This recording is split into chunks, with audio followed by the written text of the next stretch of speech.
Art of public speaking. अध्याय 1, दर्शकों के समक्ष भरोसा हासिल करना। दर्शकों के सम्मुख अक्सर एक असाधारण उत्तेजना का अनुभव होता है। दर्शकों की उत्सुकता से भरी आंखें इस उत्तेजना को जन्म देती हैं। दर्शकों की आंखों से आंखें मिलाने पर यह उत्तेजना और प्रखर हो जाती है। अधिकतर वक्ता इस अनजाने लेकिन वास्तविक माहौल में फैली महसूस की जाने वाली क्षणिक एवं बयान न की जा सकने वाली सिहरन से उत्तेजित होते रहते हैं। लेकिन अधिकतर लेखक यह भी मानते हैं कि वक्ता की आंखें दर्शकों को आकर्षित करने का भी काम करती हैं। एक ऐसा प्रभाव है जो मौजूदा चर्चा में शामिल चित्रण के विपरीत है। वक्ता पर दर्शकों की गड़ी आंखों का प्रभाव केवल शुरुआती दौर में पड़ता है। जैसे ही वाक्पटुता का सौंदर्य प्रकाशित होता है, दर्शकों की आंखों में छुपा भय छटने लगता है। तात्कालिक भाषण। सार्वजनिक तौर पर बोलने का प्रशिक्षण ले रहे छात्र अक्सर पूछते हैं कि दर्शकों के समक्ष व्याकुलता और भय की भावना पर कैसे काबू पाया जाए। रेलगाड़ी में सफर करते समय क्या आपने कभी पास के मैदानों में घास चर रहे उन घोड़ों की तरफ ध्यान दिया है जो रेलगाड़ी की घड़घड़ाहट के बावजूद एक बार भी सिर उठाकर तक नहीं देखते, जबकि थोड़ी दूरी पर स्थित स्टेशन के पास से जब रेलगाड़ी गुजरती है तो किसान की पत्नी डरे हुए घोड़ों को संभालने में जुटी हुई नजर आती है। गाड़ियों की आवाज से डरने वाले घोड़े का भय दूर करने का क्या उपाय है? क्या उसे ऐसे दूर दराज के इलाके में चराया जाए जहां मोटर गाड़ियां न आती हों, या उसे ऐसी जगहों पर अक्सर ले जाना चाहिए जहां पर आमतौर पर मशीनों की घड़घड़ाहट सुनने को मिलती हो? इस उदाहरण के जरिए अपने भीतर छुपी हुई व्याकुलता और भय को दूर कीजिए। दर्शकों का बार बार सामना करने से हिचकिचाहट दूर हो जाती है। किसी लेख को पढ़कर मंच के भय से मुक्त होना संभव नहीं है। पुस्तक के जरिए पानी में बर्ताव करने के उत्तम सुझाव तो मिल सकते हैं, लेकिन तैराकी सीखने के लिए पानी में छलांग लगानी ही पड़ती है। हालांकि आजकल कई ऐसी तैराकी की पोशाकें मौजूद हैं जिन्हें पहनकर समुद्र के किनारे भी गीला हुए बिना मौज मस्ती की जा सकती है, लेकिन इन पोशाकों को पहनकर तैरना नहीं सीखा जा सकता। तैराकी सीखने के लिए पानी में कूदना ही एकमात्र रास्ता होता है। भाषण से पहले अभ्यास, अभ्यास और केवल अभ्यास के जरिए ही दर्शकों के समक्ष पैदा होने वाले भय से मुक्त हुआ जा सकता है। जैसे तैराकी में विश्वास जमाने के लिए अभ्यास अति महत्वपूर्ण है, उसी प्रकार बोलने के जरिए ही बोलने का पाठ सीखा जाता है। यदि शुरुआती दौर में मंच से भय लगता है तो इससे निराश नहीं होना चाहिए। निपुण से निपुण वक्ता भी कुछ अनजाने कारणों की वजह से आज तक मंच के भय से नहीं उबर पाए। विषय में पूर्णतया तल्लीन हो जा। घोड़े के खुरों में नाल ठोकते वक्त कई बार लोहार घोड़े के नथनों में कसी नकेल को कस देते हैं। इस तरह घोड़े का ध्यान नाल ठोकने की प्रक्रिया से हट जाता है।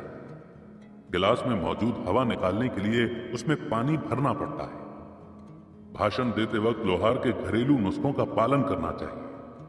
यदि आप भाषण से संबंधित विषय को गहराई से समझते हैं तो अतिरिक्त सोचने का रास्ता खुद ब खुद खुल जाता है। एकाग्रता भटकाव से मुक्ति पाने का एक सरल उपाय है। मंच पर पहुंचने के बाद अपने कोट में मौजूद छेद के बारे में सोचना व्यर्थ है। मंच पर केवल अपने भाषण पर ध्यान एकाग्र करना चाहिए। दिमाग में केवल भाषण से संबंधित सामग्री का विचार होना चाहिए। जैसे पानी भरकर गिलास को हवा से बाहर निकाला जा सकता है, उसी प्रकार विचारों के माध्यम से उत्तेजना और भय से भी छुटकारा पाया जा सकता है। व्याकुलता अनावश्यक व्याकुलता को जन्म देती है। यह केवल विशुद्ध अभिमान के समान होगा यदि सामने मौजूद एक दूसरे बड़े महत्व को समझते हुए भी आप अपने दिमाग को स्वयं के विचारों से भर लें। सच्चाई कठोरता पूर्वक इस महत्व का बोध कराती है और हिचकिचाहट व्याकुलता को निष्क्रियता में बदलने का काम करती है। यदि रंगमंच में आग लग जाए तो आप तेजी से मंच के ऊपर पहुंचकर दर्शकों को बाहर निकलने की राह दिखा सकते हैं। दरअसल ऐसे मौकों पर कार्य का महत्व जहन में मौजूद भयभीत विचारों को बाहर निकाल फेंकना है। मंच पर बुरे प्रदर्शन के भय से ज्यादा हानिकारक होती है बेहद अच्छे प्रस्तुतिकरण की कल्पना। स्वयं को महान दिखाने की चेष्टा महानता की पहचान नहीं होती। व्यक्ति को अपना सही आचरण दर्शाने के लिए न तो ज्यादा निपुण दिखने का प्रयत्न करना चाहिए और न ही ज्यादा बड़ा जानकार दिखने की कोशिश करनी चाहिए। जानकारी के लिए बता दें कि अहंकार सबसे ज्यादा प्रदर्शित होने वाला व्यवहार होता है। बोलने के लिए कुछ होना चाहिए। वक्ताओं के साथ सबसे बड़ी परेशानी यह है कि वो दर्शकों के समक्ष खाली दिमाग के साथ पहुंच जाते हैं। इसमें कोई आश्चर्य नहीं कि प्रकृति खालीपन से घृणा करती है, लिहाजा खालीपन को आसपास मौजूद सामग्री से भर देती है। दिमाग में अक्सर ऐसे विचार आते हैं कि क्या मैं सही कर रहा हूं, मेरे बाल कैसे दिख रहे हैं। ऐसे वक्ताओं के भविष्य सूचक विचार अक्सर सही सिद्ध हो जाते हैं और जाने अनजाने गलतियां हो जाती हैं। अर्थात भाषण से पहले नकारात्मक विचारों से बचना चाहिए। विषय की संपूर्ण जानकारी होना पर्याप्त तैयारी नहीं मानी जा सकती। आत्मविश्वास हासिल करने के लिए विषय विशेष पर पकड़ मजबूत होनी चाहिए। बिना तैयारी या विषय के बारे में कम जानकारी के साथ दर्शकों के सम्मुख पहुंचने पर वक्ता व्याकुल प्रतीत होता है। दर्शकों का समय खराब करने के लिए शर्म का भी आभास होता है। इसीलिए बेहतर है कि उचित तैयारी के साथ मंच पर पहुंचा जाए। भाषण से पहले विचार और विचार प्रस्तुत करने का अंदाज निश्चित कर लेना चाहिए। शुरुआती वाक्यों की तैयारी बेहद अच्छी होनी चाहिए। ऐसा करने से भाषण की शुरुआत में सही और सटीक शब्द खोजने में वक्त खराब नहीं होता। इसके अलावा भाषण के विषय पर मजबूत पकड़ से भय हावी नहीं होता। बेहतर तैयारी के साथ कामयाबी की उम्मीद रखें। अपने व्यवहार में संकोच के साथ विश्वास भी जाहिर करें। अति विश्वास हानिकारक होता है, लेकिन नाकामी के पूर्वाभास को झेलना और ज्यादा हानिकारक होता है। निर्भीक व्यवहार दर्शकों का ध्यान खींचने में सहायक साबित होता है, जबकि एक खरगोश दिल डरपोक वक्ता मुसीबत को न्योता देता है। दर्शकों की उपस्थिति में नम्रता को व्यक्तिगत छूट के तौर पर प्रस्तुत नहीं करना चाहिए। इस पुरानी सोच के मुकाबले आधुनिक सोच ने अपना स्थान बना लिया है। वक्ता के व्यवहार में नम्रता होना गलत नहीं है, लेकिन व्यवहार में दर्शाई गई नम्रता में दब्बूपन का एहसास नहीं होना चाहिए। चार्ल्स डिंकस की शान में आयोजित किए गए एक रात्रि भोज में वॉशिंगटन इरविन ने डिक्सन का परिचय करवाया। भाषण के मध्य में इरविन हिचकिचाहट की वजह से शर्मिंदा हो गए और अटपटे ढंग से बैठ गए। अपने एक मित्र की तरफ घूमते हुए उन्होंने कहा, मैंने तुमसे कहा था मुझे नाकामी मिलेगी और मैं नाकाम रहा। यदि आप सोचते हैं कि आप नाकाम रहेंगे तो आपके लिए आशा की कोई जगह नहीं है। आप नाकाम ही होंगे। इस धारणा से छुटकारा पाइए कि मैं लाचार मिट्टी में सना कीड़ा हूं। आप ईश्वर के समान हैं, जिसमें कई विशेषताएं हैं। यदि पहले से तैयार हैं तो सब कुछ ठीक ही होगा। बाज तेज रोशनी फेंकते सूर्य की आंखों में आंखें डालकर देखने की क्षमता रखता है। वक्ता में भी ऐसी कई विशेषताएं होती हैं। आवश्यकता होती है तो बस उन्हें पहचानने की। दर्शकों पर प्रभुत्व की कल्पना करें। विद्युत की तरह सार्वजनिक भाषण में सकारात्मक और नकारात्मक ऊर्जा नहीं होती। स्वयं आप या आपके दर्शक सकारात्मक ऊर्जा का जरिया बनते हैं। यदि आप इस सकारात्मक ऊर्जा को महसूस करते हैं तो इसे अपनाने की कल्पना भी कर सकते हैं। यदि आपका रुझान नकारात्मक ऊर्जा की ओर है तो परिणाम भी नकारात्मक होंगे। स्वयं को दिशा दिखाने वाली सभी शक्तियों का आह्वान करें। सदा याद रखें कि आपके दर्शक आपसे ज्यादा महत्वपूर्ण हैं, लेकिन आप दोनों से ज्यादा महत्वपूर्ण है सत्य, क्योंकि सत्य अविनाशी होता है। यदि आपका हौसला मजबूत नहीं है तो जाहिर है कि हाथ से तलवार गिर जाएगी। निर्भीक बने। यह आपके इरादे पर आधारित है कि आप खुद को किस दिशा में ढालते हैं, अर्थात स्वयं को शांत एवं निश्चयी बनाएं। दर्शकों के समक्ष भाषण से पहले क्षण भर रुकें। दर्शकों को गौर से देखें। एहसास करें कि दर्शक आपकी जीत की कामना करते हैं, क्योंकि ऐसा कोई व्यक्ति नहीं है जो अपना कीमती समय एक नीरस वक्ता के लिए खर्च करने की इच्छा रखता। संकेतों से निष्कर्ष निकालें। भाषण शुरू करने में जल्दबाजी न दिखाएं। जल्दबाजी से नियंत्रण कमजोर हो जाता है। क्षमा याचना न करें। ये जरूरी नहीं है, और अगर है भी तो इससे काम नहीं बनेगा। सरलता पूर्वक आगे बढ़ते रहें, एक लंबी सांस भरें, मन को शांत करें और आम बातचीत के लहजे में फिर से ऐसे शुरुआत करें जैसे किसी घनिष्ठ मित्र से बात कर रहे हैं। यह व्यवहार कल्पना के मुताबिक खराब महसूस नहीं होगा। वास्तव में यह व्यवहार एक सुखद डुबकी लगाने के समान है। डुबकी लगाने के बाद आप महसूस करेंगे कि पानी शीतल है। सच तो यह है कि इस व्यवहार को कई बार अपनाने के बाद ऐसे मौकों पर आप स्वयं उस आनंदित शीतल डुबकी की कल्पना करने के आदी हो जाएंगे। भय से छुटकारा पाइए। बेकाबू भय बुज़दिली का कारण बन जाता है। बहादुर लोग भय को पहचानते जरूर हैं, लेकिन उसे प्रदर्शित नहीं करते। घुटनों में होने वाली थरथराहट पर काबू रखें और मजबूती से दर्शकों का सामना करें। दर्शकों के बीच किसी कोने में आपकी जीत छुपी होती है। उस जीत को हासिल करें। हिम्मत दिखाने वाले व्यक्ति को ही कामयाबी मिलती है। शब्दों की माला बुनकर हौसले का प्रदर्शन कीजिए। याद रखिए, काबिलियत के बावजूद हिम्मत न रखने वाले काहिल व्यक्ति को न तो पुरस्कृत किया जाता है और न ही उनकी यादगार में स्मारक स्थापित किए जाते हैं। क्या ये एक संकीर्ण सोच है? इंसान को सहानुभूति की नहीं, मामूली से प्रोत्साहन की जरूरत होती है। इसमें कोई दो राय नहीं कि अकेली या फिर संयुक्त रूप से मनोदशा, तंत्रिकाएं, रोग और प्रशंसनीय नम्रता वक्ता के भाषण में गुस्ताखी का भाव पैदा कर सकती है। लेकिन इसमें भी कोई शक नहीं है कि जरूरत से ज्यादा सम्मान की भावना इस कमजोरी को ज्यादा प्रखर बना देती है। निर्भीक मनोदशा में जीत हासिल करना सरल होता है। प्रोफेसर वॉल्टर डिल स्कॉट ने कहा है कि क्षमता के मुकाबले कारोबार में कामयाबी और नाकामयाबी की ज्यादा बड़ी वजह मानसिक दृष्टिकोण होता है, और इस दृष्टिकोण को हासिल करने का एकमात्र रास्ता है कि इसको हासिल किया जाए।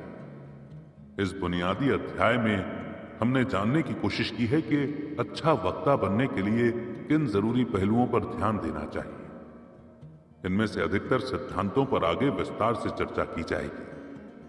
माननीय ग्लैडस्टोन के मुताबिक चर्चा के योग्य सभी अध्याय किसी सार्वजनिक प्रेस से ज्यादा कारगर सिद्ध होंगे और न्याय संगत आत्मविश्वास से संबंधित चर्चा का जिक्र बार बार किया जाएगा। अध्याय 2, एक जैसे ढंग की नीरसता। हिंदी भाषा में साल दर साल बदलाव होता रहा है और अब कई शब्दों का अर्थ वास्तविक अर्थ से कहीं ज्यादा हो गया है। एक रूपता शब्द के साथ भी कुछ ऐसा ही हुआ है। केवल एक जैसा भाव होने की जगह अब इस शब्द का इस्तेमाल भिन्नता की कमी के तौर पर भी किया जाने लगा है। एक ही ढंग से बोलने वाले वक्ताओं का स्वर एवं लहजा ही नहीं, बल्कि शब्दों पर जोर देने का तरीका, गति और विचार भी समान रूप से नीरस होते हैं। भीड़ के समक्ष बोलने वाले वक्ताओं के लिए एक रूपता प्रमुख एवं आम दोष है। यह केवल अपराध नहीं है, बल्कि एक मामूली सी चूक की वजह से होने वाला गुनाह है। भाषण शैली में एक रूपता का एहसास होना आपके लिए मामूली बात हो सकती है, अर्थात इसके कुप्रभाव को जानने के लिए इसकी प्रवृत्ति और जीवन के भिन्न पहलुओं पर एक रूपता से पैदा होने वाली विपदा का आकलन करते हैं। इस आकलन के बाद ही यह पता लगाया जा सकता है कि कैसे एक रूपता अच्छे भाषण को नीरस बनाने का काम करती है। आपके बगल वाले मकान में यदि केवल 3 गानों को बार बार जोर से बजाया जाए तो यकीनन आप ये मान लेंगे कि आपके पड़ोसी के पास केवल 3 ही गानों का संग्रह है। इसी प्रकार यदि वक्ता एक जैसी ऊर्जा के साथ भाषण देता रहे तो यह मान लिया जाता है कि वक्ता के स्वरों के उतार चढ़ाव की क्षमता विकसित ही नहीं हुई है। दरअसल एक रूपता हमारी सीमाओं को दर्शाती है। एक रूपता दर्शकों पर प्राणनाशक प्रभाव डालने का काम करती है। ये चेहरे की रौनक छीन लेती है, आंखों की चमक क्षीण कर देती है। अत्यंत एक रूपता काल कोठरी की सजा के समान है। एक मेज पर एक कंचा रखें और लगातार 18 घंटों तक उस कंचे को एक जगह से दूसरी जगह पर धकेलते रहें। मैं दावे के साथ कह सकता हूं कि आपकी हालत पागलों जैसी हो जाएगी। एक रूपता एक कष्टकारी सजा के समान होती है, एक ऐसी सजा जो जीवन भर के लिए बोलने की क्षमता को क्षीण कर देती है। लिहाजा ऐसी प्राणनाशक व नीरस स्थिति से बचने के प्रयास करने चाहिए। एक आदर्श रईस के पास दर्जनों मकान, दुनिया भर के व्यंजनों के सभी प्रकार और अफ्रीका से अलास्का तक घूमने के साधन हो सकते हैं, लेकिन गरीबी से घिरा व्यक्ति सफर के लिए किराए की गाड़ी का इस्तेमाल करता है। ऐसे व्यक्ति के पास निजी नौका, कार और विशेष रेलगाड़ी में सफर करने की सुविधा नहीं होती। ऐसे व्यक्ति का जीवन मेहनत करने में गुजर जाता है। ऐसा व्यक्ति मंडी से खरीदी गई फल सब्जियों से संतुष्ट रहता है। भाषा और जिंदगी की एक रूपता निर्धनता के समान होती है। जिस प्रकार एक व्यापारी अपने कारोबार को बढ़ाने के लिए मेहनत करता है, उसी प्रकार भाषा में विविधता लाने के लिए भी मेहनत करनी चाहिए। चिड़ियाओं के गीत, पहाड़ी दर्रों और स्वयं पहाड़ों में एक रूपता नहीं होती। एक रूपता भूरे पत्थरों की लंबी कतार और पहाड़ों के बीच से दूर तक जाती सड़कों में होती है। प्रकृति ने संपदा के तौर पर कई विविधताएं प्रदान की हैं। इसीलिए इंसान केवल अपनी सीमाओं के दायरे में ही एक रूप होता है। भाषण के दौरान प्रकृति से जुड़े तथ्यों तक पहुंचने से भाषा में विविधता स्वयं आ जाती है। प्रसन्नता बांटने की विशेषता में ही विविधता प्रदान करने की शक्ति निहित है। दुनिया के कई बड़े सत्यों को कहानियों के रूप में दर्शाया गया है। उदाहरण के तौर पर लेस मिर्च भी। यदि आप शिक्षा प्रदान करना चाहते हैं या किसी व्यक्ति को प्रभावित करना चाहते हैं, तो उस व्यक्ति में रुचि का भाव पैदा करना जरूरी होता है। पियानो पर एक ही सुर को बार बार बजाने से अरुचि, कर्कश स्वर और एक रूपता का एहसास होता है। शब्दकोश के मुताबिक एक रूपता का अर्थ है उबाऊ और थकाऊ। हालांकि यह अर्थ काफी नम्रता पूर्वक लिखा हुआ महसूस होता है, लेकिन असल में एक रूपता का अर्थ है पागल करने वाली उबाऊ स्थिति। एक रूपता पर विजय पाने के उपाय, जैसे अपने वस्त्रों की नीरसता से उबरने के लिए वस्त्रों के संग्रह को नया ताजा करना आवश्यक होता है, वैसे ही भाषा में एक रूपता खत्म करने के लिए शैली में विविधता लाना आवश्यक है। जानकारी बढ़ाकर भी भाषा शैली बेहतर की जा सकती है। इमारत के विभिन्न हिस्सों को तैयार करने के लिए बढ़ई के पास अलग अलग औजार होते हैं। सुरीली धुन बजाने के लिए संगीतकार वाद्य यंत्र को विभिन्न तरीकों से बजाता है।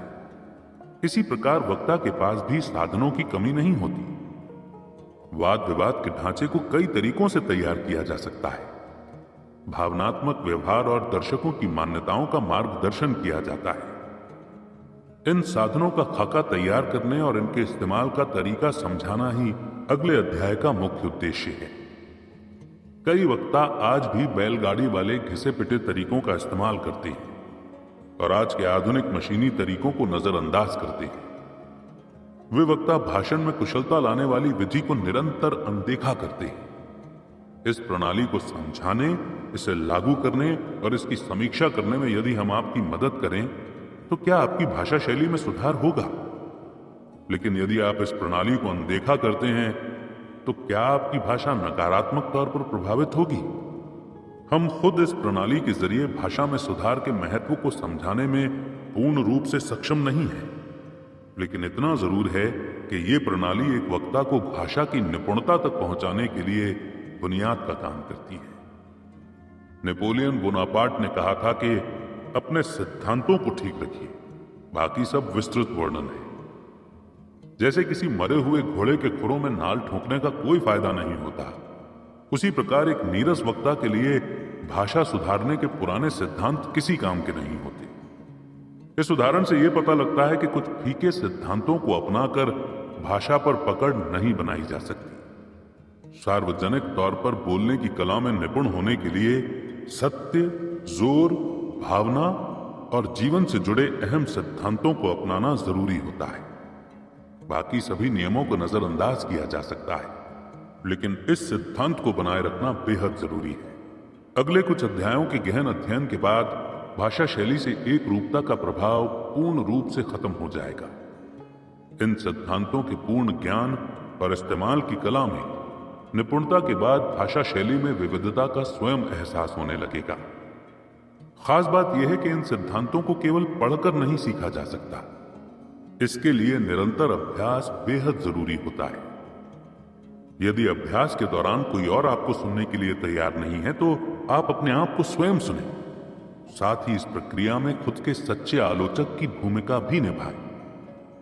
आगामी अध्याय में भाषा शैली की निपुणता के लिए निर्धारित किए गए तकनीकी सिद्धांत मनगढ़ंत नहीं है।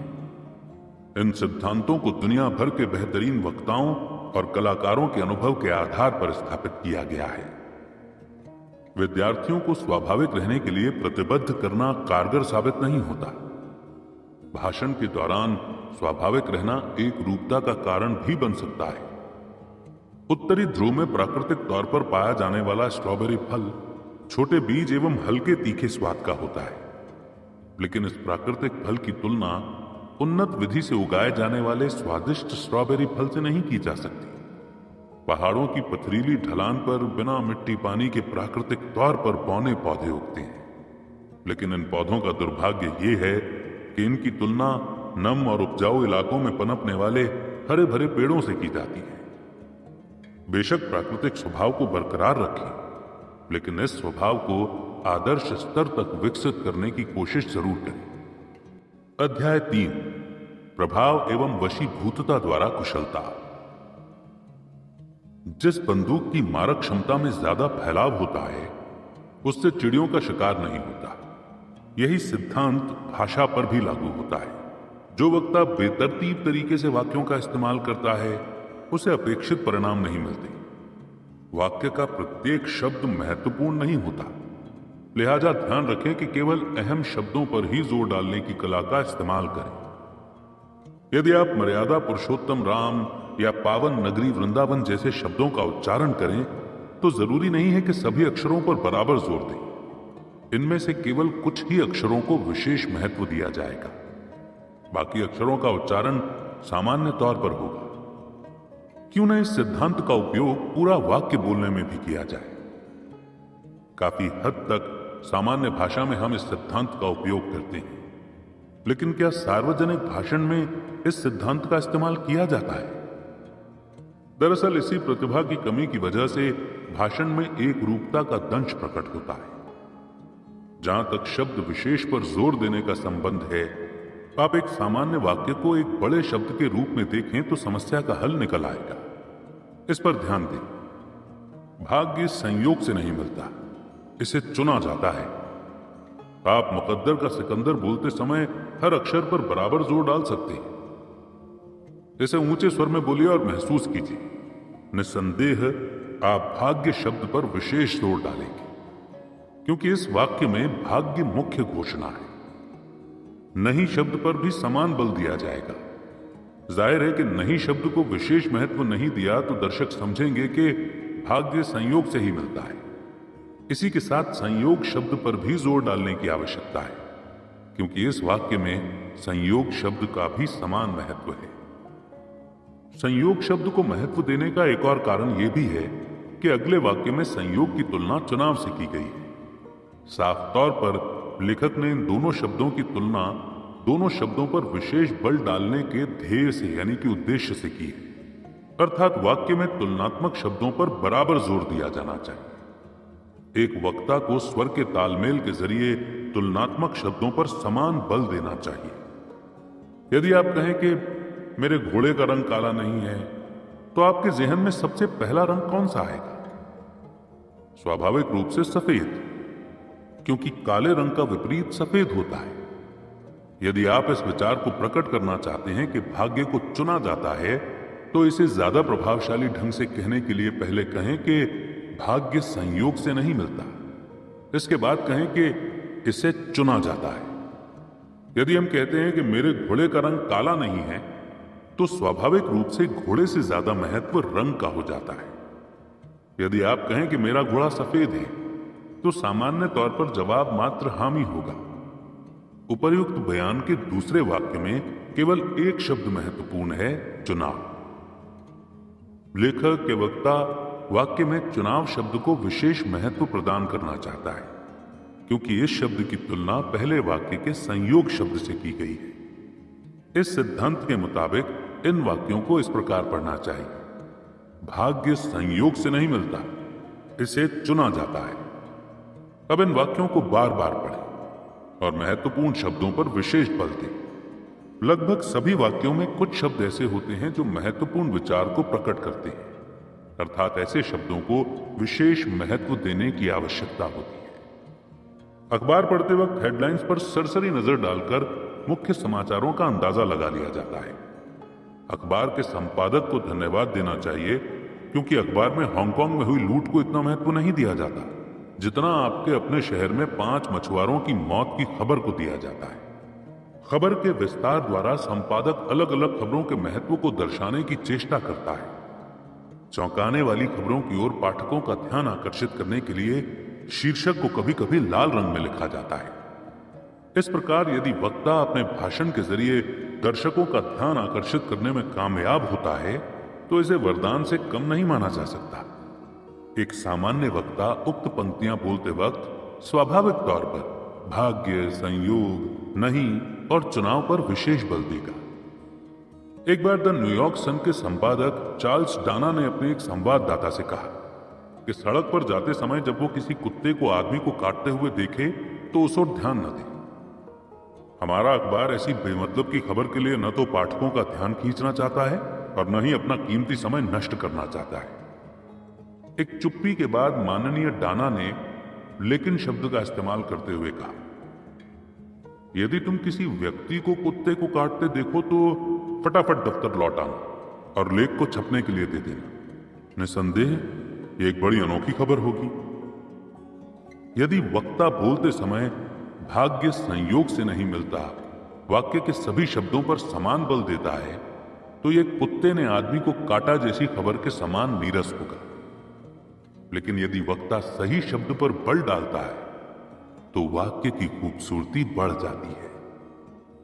एक आदर्श वक्ता बोले जाने वाले वाक्य के अहम शब्द को पर्वत शिखर के तौर पर पेश करता है। एक आदर्श वक्ता के भाषण में महत्वहीन शब्द नदी की सतह की तरह जलमग्न रहते हैं। वक्ता के महान विचार शाहबलूत के ऊंचे वृक्षों के समान होते हैं और कम महत्व वाले विचार मैदानी घास के समान। इन महत्वपूर्ण सिद्धांतों के आधार पर निष्कर्ष निकाला जा सकता है कि वाक्यों में तुलनात्मक शब्दों पर विशेष बल देना चाहिए। इस संपादकीय पर ध्यान दीजिए। जानकारी के लिए बता दें कि यह लेख हूबहू प्रकाशित किया गया था। हम नहीं जानते कि संदेश मिलने के वक्त राष्ट्रपति ने क्या सोचा और एक चूहे को देखकर हाथी क्या सोचता है, लेकिन हम जानते हैं कि राष्ट्रपति ने क्या सोचा होगा। उक्त वाक्य में सोचा शब्द पाठकों का ध्यान आकर्षित करता है, क्योंकि जब इस लेख को प्रकाशित किया गया था तो इसे गाढ़ी स्याही से लिखा गया है। इसके विपरीत यदि बाकी शब्दों को सोचा के मुकाबले 10 गुना गाढ़ा कर दिया जाए तो भी सोचा शब्द इतना ही आकर्षित करेगा, क्योंकि इस शैली में भी यह शब्द भिन्न रूप से प्रस्तुत किया जाएगा। रॉबर्ट चैम्बर्स के उपन्यास द बिजनेस ऑफ लाइफ से प्रस्तुत यह उदाहरण भी महत्वपूर्ण है। इस उपन्यास में आप, चुका और होता इन शब्दों को हल्का टेढ़ा लिखकर भिन्न रूप से प्रदर्शित किया गया है। जाहिर है लेखक अपने उपन्यास में इन शब्दों की ओर विशेष ध्यान आकर्षित करना चाहता है। उसने उस लड़की की ओर विस्मय से लिप्त क्रोध से देखा। आप इसे कायरता नहीं तो और क्या कहेंगे? आप चुपके से आए और निस्सहाय लड़की से जबरदस्ती शादी कर लें। क्या आप मुझसे यह उम्मीद रख चुके थे कि मैं आपकी सलाह पर जैकलीन के दिमाग में जहर घोलता और खुद को बर्बाद कर लेता? यदि मैं ऐसा करता तो निश्चित तौर पर यह एक कायरतापूर्ण कार्य होता। कुछ विशेष शब्दों पर बल डालने के लिए और इन शब्दों को अलग दर्शाने के लिए लेखक ने इन शब्दों को भिन्नता प्रदान की है। यदि आप जोर से बोलने के आदी हैं तो महत्वपूर्ण शब्दों पर बल देने के लिए उनका उच्चारण सहजता के साथ करें। इस प्रकार आप इन शब्दों पर दर्शकों का ध्यान आकर्षित करने में कामयाब सिद्ध होंगे। यदि आप तेजी से बोलने के आदी हैं तो महत्वपूर्ण शब्दों के उच्चारण की रफ्तार धीमी करें। यदि आप धीमे स्वर में बोलते हैं तो महत्वपूर्ण शब्दों के उच्चारण के दौरान स्वर को भारी कर दें। विभक्ति, एहसास, विराम, स्वर बदलने की कला, गति बदलने की प्रतिभा जैसे अध्यायों का अध्ययन करें। इन अध्यायों के गहन अध्ययन के जरिए विस्तृत रूप से यह जानकारी हासिल की जा सकती है कि सही जगह पर बल डालने के खास सिद्धांत कितने महत्वपूर्ण होते हैं। हालांकि इस अध्याय में हम बल डालने के केवल एक सिद्धांत पर चर्चा कर रहे हैं, यानी महत्वपूर्ण शब्द पर बल डालने और महत्वहीन शब्द को अनदेखा करने की कला। कभी न भूलें, भाषण को आकर्षित बनाने में यह सिद्धांत बेहद कारगर सिद्ध होता है। ऊंची आवाज में बोलने की आदत और शब्दों पर बल देने की कला को एक समान मानने की गलती नहीं करनी चाहिए। चिल्लाना ईमानदारी, समझदारी और एहसास का सूचक नहीं है। शब्दों पर बल देने की जिस कला पर हम चर्चा कर रहे हैं, उसका संबंध वास्तविक शारीरिक शक्ति से नहीं है। हालांकि यह सही है कि शब्दों पर बल देने के लिए उच्चारण या तो ऊंचे या फिर धीमे स्वर में करना चाहिए, लेकिन जिस वास्तविक कुशलता की आकांक्षा की जा रही है, उसका संबंध ईमानदारी और प्रबलता से है। यह एक आंतरिक शक्ति है जिसे दर्शकों के सम्मुख प्रस्तुत किया जाता है। एक वक्ता ने कहा, इस देश के दुर्भाग्य का कारण शिक्षा की कमी नहीं, राजनीति है। वक्ता ने दुर्भाग्य, कमी, शिक्षा और राजनीति शब्दों पर विशेष बल दिया। बाकी शब्दों का उच्चारण सामान्य तौर पर किया गया। राजनीति शब्द के साथ एक विशेष एहसास को जोड़ा गया और इस शब्द के उच्चारण के वक्त क्रोध की मुद्रा में हाथ पर हाथ मारा गया। इस शब्द पर वक्ता का जोर देने का तरीका एकदम उचित एवं जबरदस्त था। इस पंक्ति के बाकी शब्दों की ओर लापरवाही और राजनीति पर विशेष रवैये से बल देकर वक्ता ने आसानी से दर्शकों का ध्यान इस शब्द की ओर खींच लिया। आप उस गाइड के बारे में कैसा सोचेंगे जो आपको न्यूयॉर्क घुमाने के नाम पर सड़क के किनारे स्थित चीनी धोबी घाट और जूते चमकाने वाली दुकानों का दर्शन करवाने लगे? दर्शकों का ध्यान भाषण की ओर आकर्षित करने की केवल एक ही विधि है, या तो उजागर करने के लिए कोई सच्चाई हो या मनोरंजन का मसाला हो।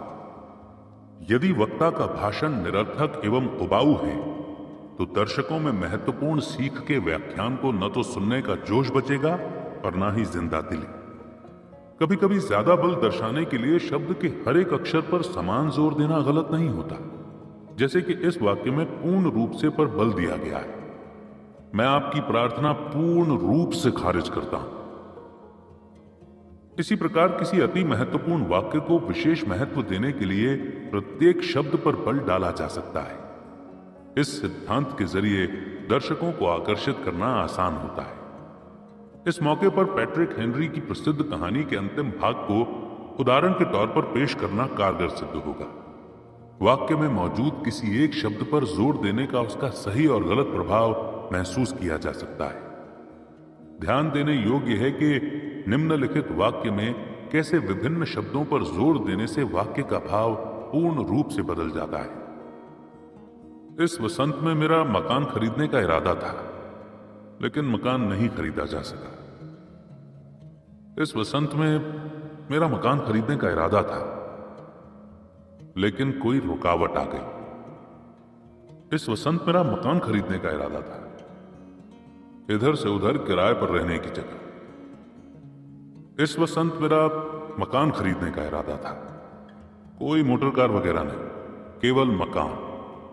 इस वसंत मेरा मकान खरीदने का इरादा था, यानी अगले वसंत तक टालने की इच्छा नहीं थी। इस वसंत मेरा मकान खरीदने का इरादा था, वसंत में, ठंड के मौसम में नहीं।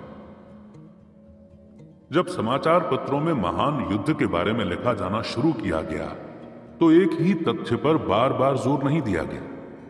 हर नए लेख में नई सूचना या नया दृष्टिकोण प्रकाशित करने की कोशिश की गई।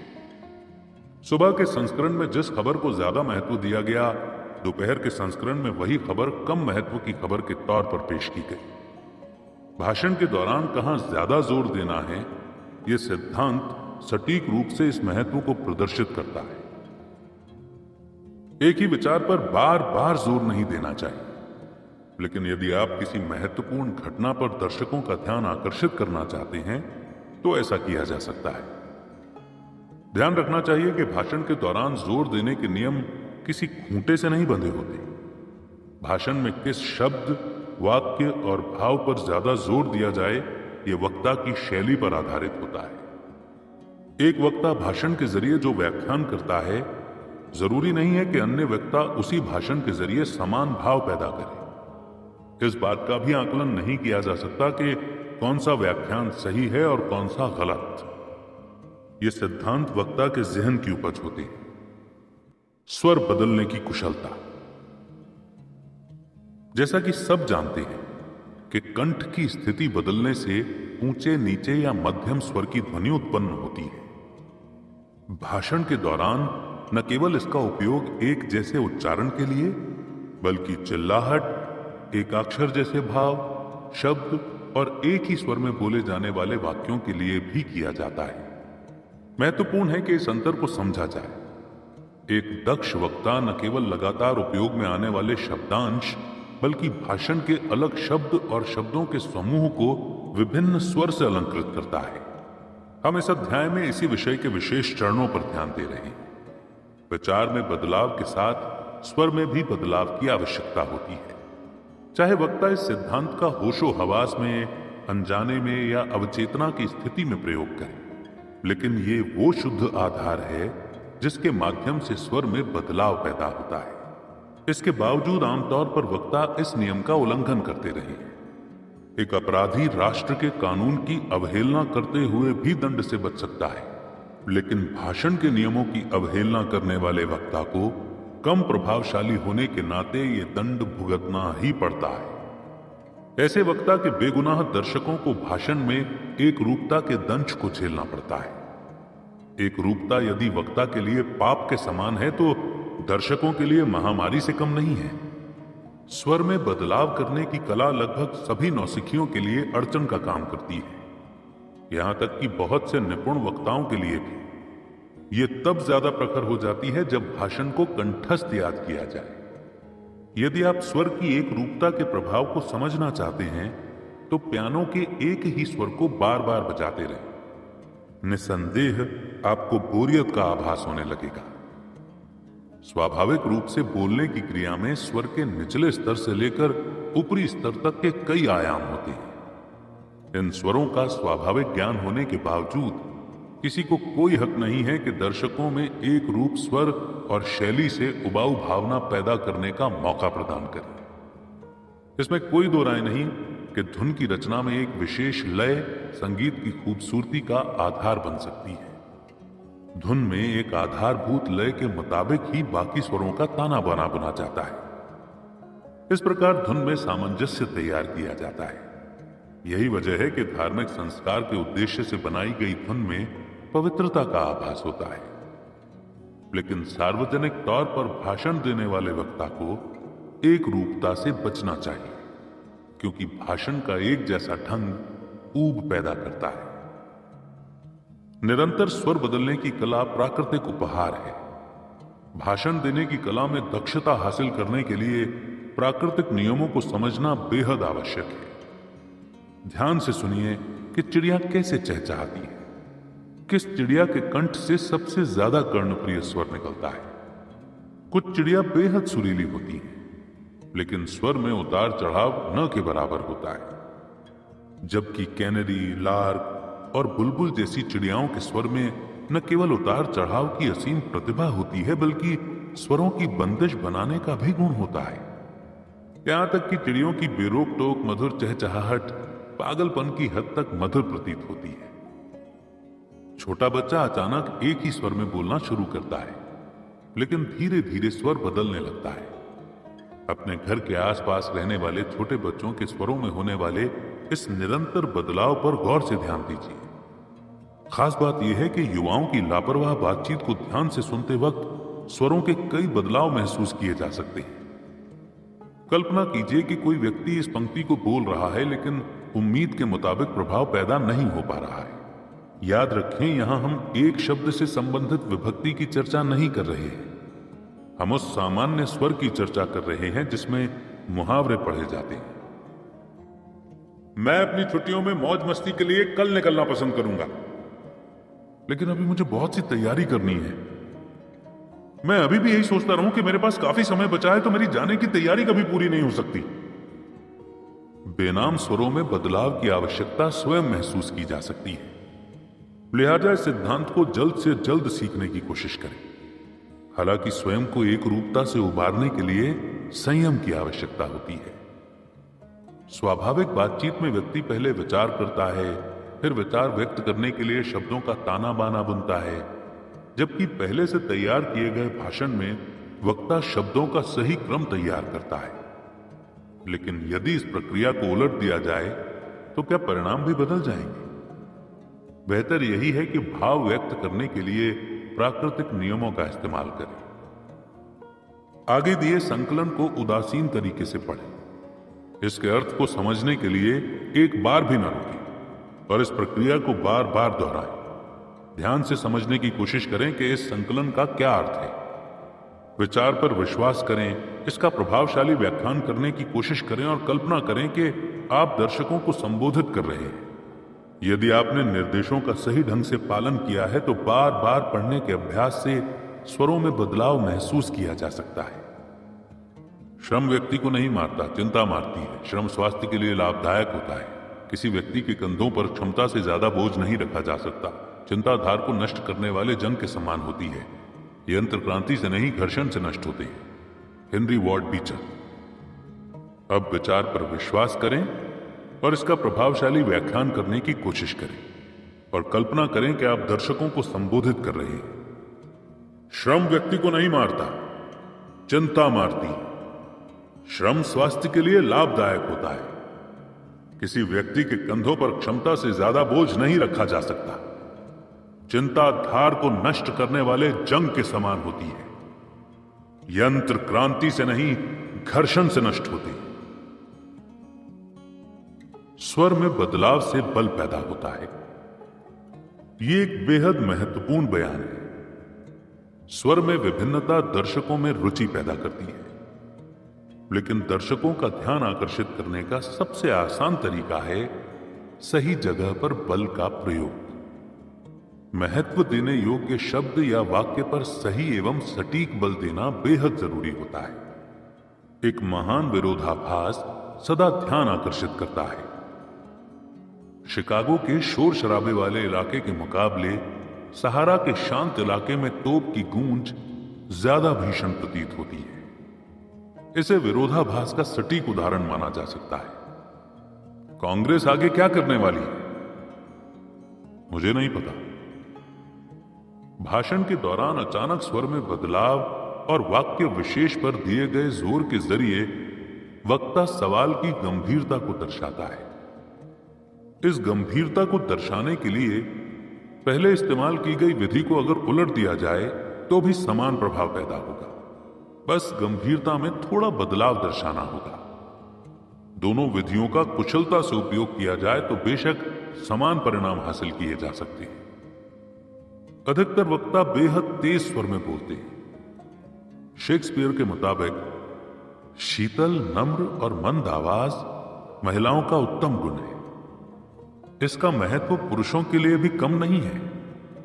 सशक्त आवाज के लिए न तो उसका भारी होना जरूरी होता है और ना ही बेहद नम्र होना। अंततः स्वर में विभिन्नता लाने के लिए कई और महत्वपूर्ण पहलुओं पर ध्यान देना जरूरी है। ऊंचे स्वर में गाएं, फिर स्वर को धीमा कर लें। इसी तर्ज पर गाते समय स्वर को घटाते बढ़ाते रहें। स्वर बदलने की इस कला का बोलते समय भी अभ्यास करें।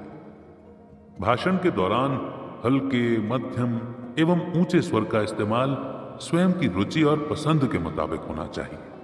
अध्याय 5, गति में बदलाव की कुशलता।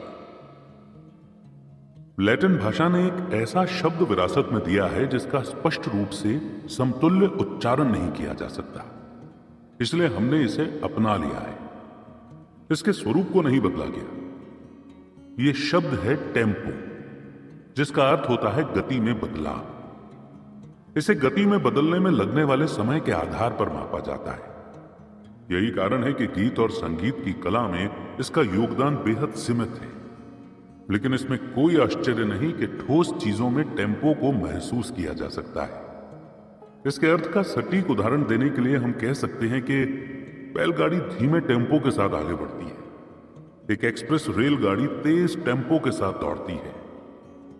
आधुनिक बंदूक बेहद तेज टेम्पो के साथ मिनट के 600वें हिस्से में गोलियां दाग सकती है, जबकि पुरानी मजल बंदूक को दोबारा भरने में 3 मिनट लगते थे। यानी धीमे टेम्पो के साथ गोली दागी जाती थी।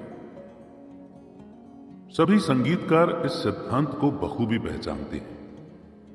आधे स्वर को उठाने में 8 स्वरों को उठाने से ज्यादा समय लगता है। मंच पर प्रभावी पेशकश के लिए टेम्पो की भूमिका बेहद महत्वपूर्ण होती है। यदि वक्ता पूरे भाषण को एक ही स्वर और लहजे में प्रस्तुत करता है, तो यकीनन वक्ता ने भाषण को जोर और बल के सुंदर प्रभाव से वंचित रखा है। बेसबॉल को फेंकने वाला खिलाड़ी, क्रिकेट में गेंदबाज, टेनिस में सर्विस करने वाला खिलाड़ी सभी गति में बदलाव के महत्व को बखूबी समझते हैं। गेंद फेंकते समय टेम्पो में बदलाव किया जाता है। इसी प्रकार वक्ता को भी टेम्पो में बदलाव के महत्व को समझना चाहिए। प्रस्तुति के दौरान गति में बदलाव से स्वाभाविकता छलकती है। एकरूपता के अध्याय में स्वाभाविकता के महत्व को समझाया गया था। स्वाभाविकता के साथ टेम्पो में बदलाव भाषण को और ज्यादा आकर्षक बना देता है। कलाकार के लिए स्वर की गति में बदलाव करना बेहद महत्वपूर्ण हुनर होता है। यदि कलाकार इस हुनर पर कमजोर पकड़ रखता है, तो अभिनय में नीरसता महसूस होती है। लिहाजा कलाकार की तरह वक्ता को भी इस हुनर पर मजबूत पकड़ बनानी चाहिए। हालांकि स्वाभाविक बर्ताव को समझने के लिए कई आधारभूत और प्रभावी साधन हैं। आपको जानकारी के लिए बता दें कि यह एक ऐसी प्रतिभा है जिसे खोने के बाद दोबारा हासिल करना मुश्किल होता है। मंच पर प्रस्तुति का ये वो आदर्श स्तर है जिसे हासिल करने की भरपूर कोशिश की जाती है।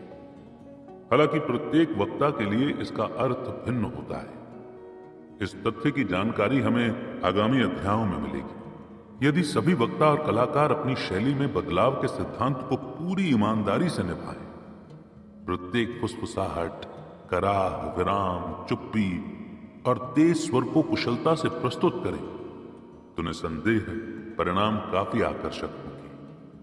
भाषण के दौरान यदि प्राकृतिक अंदाज का तड़का लगा दिया जाए, तो भाषा शैली प्रकृति के सबसे खूबसूरत तोहफे के समान आकर्षक हो जाएगी।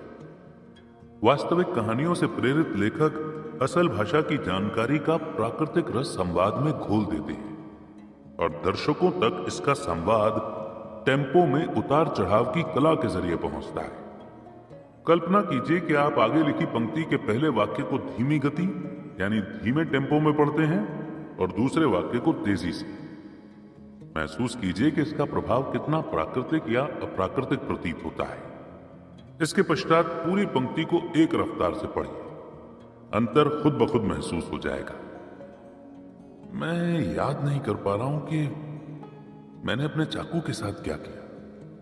ओह, मुझे अब याद आया कि मैंने चाकू मैरी को दिया था। इस उदाहरण के जरिए यह पता लगता है कि एक ही वाक्य में टेम्पो के बदलाव की जरूरत हो सकती है। जरूरी नहीं है कि शब्द और वाक्य के लिए ही टेम्पो में बदलाव लाना पड़े। लंबी पंक्ति बोलने में भी टेम्पो के बदलाव की जरूरत पड़ सकती है। गति में बदलाव से एक रूपता खत्म होती है। टेम्पो में लगातार बदलाव के जरिए कैनेरी चिड़िया अपने संगीत को अत्यंत कर्णप्रिय बना देती है। यदि राजा सोलोमन एक वक्ता होता, तो वो जंगली चिड़िया के ही नहीं बल्कि मधुमक्खियों के व्यवहार से भी प्रेरणा लेता।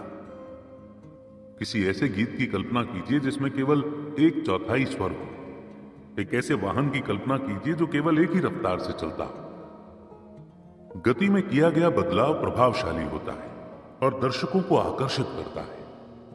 यदि कोई रेलगाड़ी 110 किलोमीटर प्रति घंटे की रफ्तार से दौड़ रही है, तो मुमकिन है कि आप उस रफ्तार पर ध्यान न दें। लेकिन यदि अचानक रेलगाड़ी 20 किलोमीटर प्रति घंटा की रफ्तार पर चलने लगे, तो आपका ध्यान जरूर आकर्षित होगा। संभव है कि रेस्टोरेंट में खाना खाते वक्त आपका ध्यान धीमे बज रहे संगीत पर न जाए, लेकिन यदि संगीत की आवाज अचानक तेज कर दी जाए, तो आपका ध्यान स्वाभाविक रूप से उस ओर जाएगा। यह सिद्धांत भाषा की कला में भी समान रूप से लागू होता है। यदि आप कोई महत्वपूर्ण तथ्य दर्शकों के समक्ष प्रस्तुत करना चाहते हैं, तो तथ्य को टेम्पो में बदलाव के साथ कुशलता से पेश कीजिए। निसंदेह ऐसा करने पर दर्शकों का ध्यान आपकी ओर आकर्षित होगा। आगे लिखे संवाद का इस्तेमाल एक नाटक में किया गया था। जो मैंने कहा था मैं उसे भूलना नहीं चाहता। मैं चाहता हूं कि आप इस बात को ज्यादा से ज्यादा दिनों के लिए याद रखें। मुझे परवाह नहीं यदि आप 6-6 बंदूकें अपने साथ लाए हों। संवाद का पहला वाक्य बड़े आराम से बोला गया। याद रखने वाला दूसरा वाक्य विद्युत की गति से प्रस्तुत किया गया। इसी बीच कलाकार ने संवाद का आखिरी वाक्य बोलते वक्त रिवॉल्वर बाहर निकाल लिया। इस संवाद का इतना गहरा प्रभाव पड़ा कि दर्शकों के जहन में पूरा नाटक तो धुंधला पड़ने लगा, लेकिन इस संवाद को अगले 6 महीनों तक याद रखा गया। एक प्रभावी वक्ता बनने की तैयारी में जुटे छात्र आसानी से समझ सकते हैं कि कलाकार अपने संवाद को यादगार बनाने के लिए इसी कला का इस्तेमाल करते हैं। गति के सिद्धांतों का अभ्यास करते वक्त नियमों से ज्यादा विचार का ख्याल रखना चाहिए। इस बात से कोई फर्क नहीं पड़ता कि किस वाक्य को तेज गति से बोला गया और किसे धीमी गति से। महत्व इस बात का है कि भाषण के दौरान इस कला का इस्तेमाल किया गया या नहीं। भाषण के दौरान टेम्पो में बदलाव के हुनर का प्रयोग बहुत सावधानी के साथ करना चाहिए। ऐसा ना हो कि आप उत्तेजना में वाक्य को जरूरत से ज्यादा गति दे दें। नए वक्ताओं में यह दोष ज्यादा देखने को मिलता है। श्रीमती सिडोन का यह नियम था कि समय। करीब 1 सदी पहले चिकित्सा विज्ञान में बंदूक से उपचार नामक औषधि मिश्रण के जरिए इलाज की प्रथा का चलन था। इसके अंतर्गत करीब 50 अलग अलग औषधियों का निर्माण मरीज को दवा देने के तौर पर इस उम्मीद के साथ दिया जाता था कि कोई एक दवा काम कर जाए। हालांकि चिकित्सा प्रणाली में यह योजना कारगर साबित नहीं होती, लेकिन भाषा को विविधता प्रदान करने के लिए इस विधि का इस्तेमाल जरूर किया जा सकता है। गेट्सबर्ग समाधि स्थल पर समर्पण। सदियों पहले हमारे पूर्वजों ने स्वतंत्रता, एकाधिकार एवं विकासशील राष्ट्र के गठन की कल्पना की थी, लेकिन आज हम गृह युद्ध में व्यस्त हैं। बड़ा सवाल यह है कि क्या उदारवादी सोच के साथ किसी राष्ट्र की स्थापना की जा सकती है? क्या यह सोच लंबे समय तक टिक सकती है? एक दूसरे से हमारा सामना युद्ध भूमि में हो रहा है। हम अपने पूर्वजों की सोच को जिंदा रखने के लिए युद्ध भूमि में उतर रहे हैं। यह बिल्कुल उचित है कि हम राष्ट्र के हितों की रक्षा के लिए प्रयत्न करें, लेकिन एक मायने में हम समर्पित नहीं हो सकते। हम संकल्प भी नहीं ले सकते। हम इस धरती को पवित्र नहीं कर सकते। इस धरती के लिए समर्पित जीवित या मृत बहादुर योद्धा जिसने इस सोच के लिए संघर्ष किया था, वो योद्धा हमारे अंदर मौजूद नहीं है। दुनिया हमारे बलिदानों को याद नहीं रखेगी, लेकिन हमारे पूर्वजों के बलिदान सदा याद रखे जाएंगे। पूर्वजों के अधूरे कार्यों को पूरा करना हमारी जिम्मेदारी है।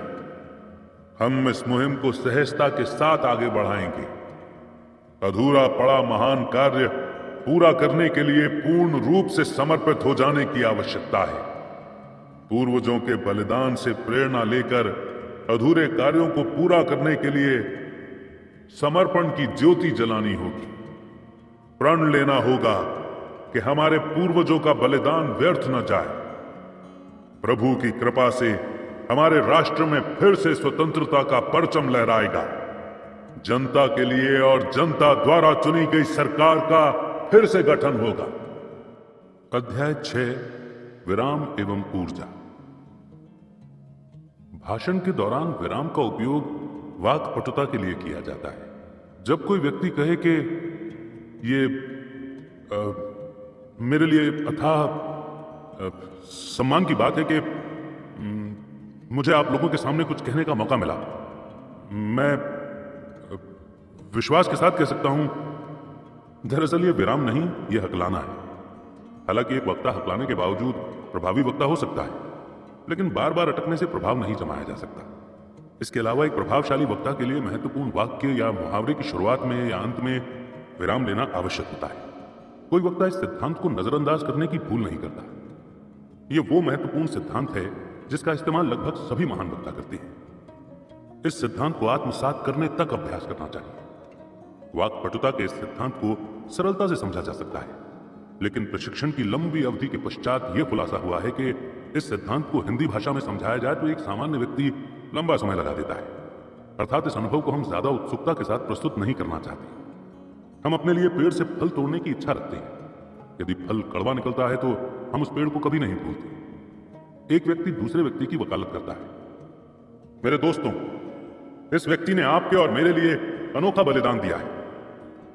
आपको नहीं लगता कि विराम की वजह से इस कथन में आश्चर्यजनक शक्ति उत्पन्न होती है?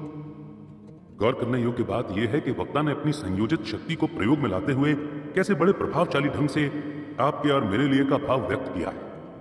इस पंक्ति को अब बिना विराम दिए बोले। क्या बिना विराम के इसका प्रभाव नष्ट होता प्रतीत हो रहा है? स्वाभाविक है कि पहले से सोचे गए इस विचार के साथ वक्ता ने पूरे ध्यान से विराम का सटीक जगह पर प्रयोग किया।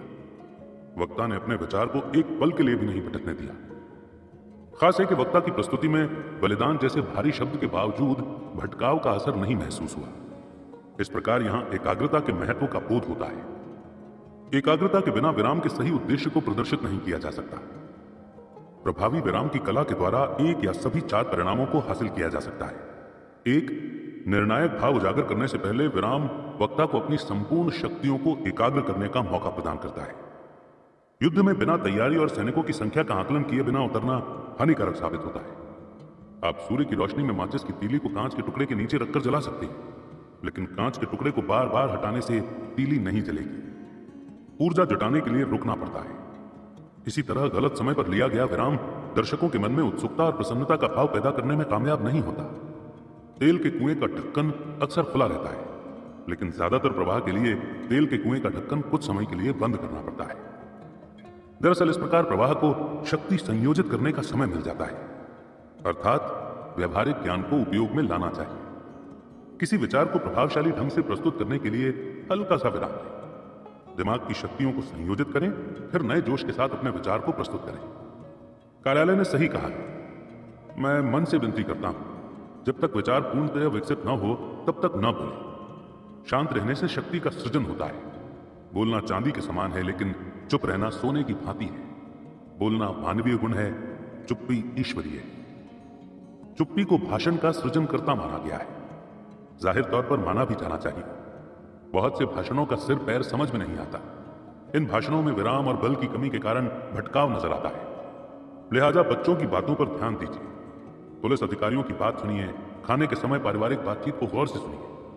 आपको एहसास होगा कि स्वाभाविक रूप से विराम का उपयोग बातचीत को प्रभावशाली बनाता है। दर्शकों के समक्ष पहुंचने पर एक अस्वाभाविक दबाव हावी हो जाता है। नतीजतन वक्ता इस प्राकृतिक सिद्धांत को भूल जाता है। वक्ता को इस दबाव से उबरकर वास्तविक प्रतिभा को प्रस्तुत करना चाहिए। 2, विराम का अंतराल संदेश का महत्व स्पष्ट करने में सहायता करता है।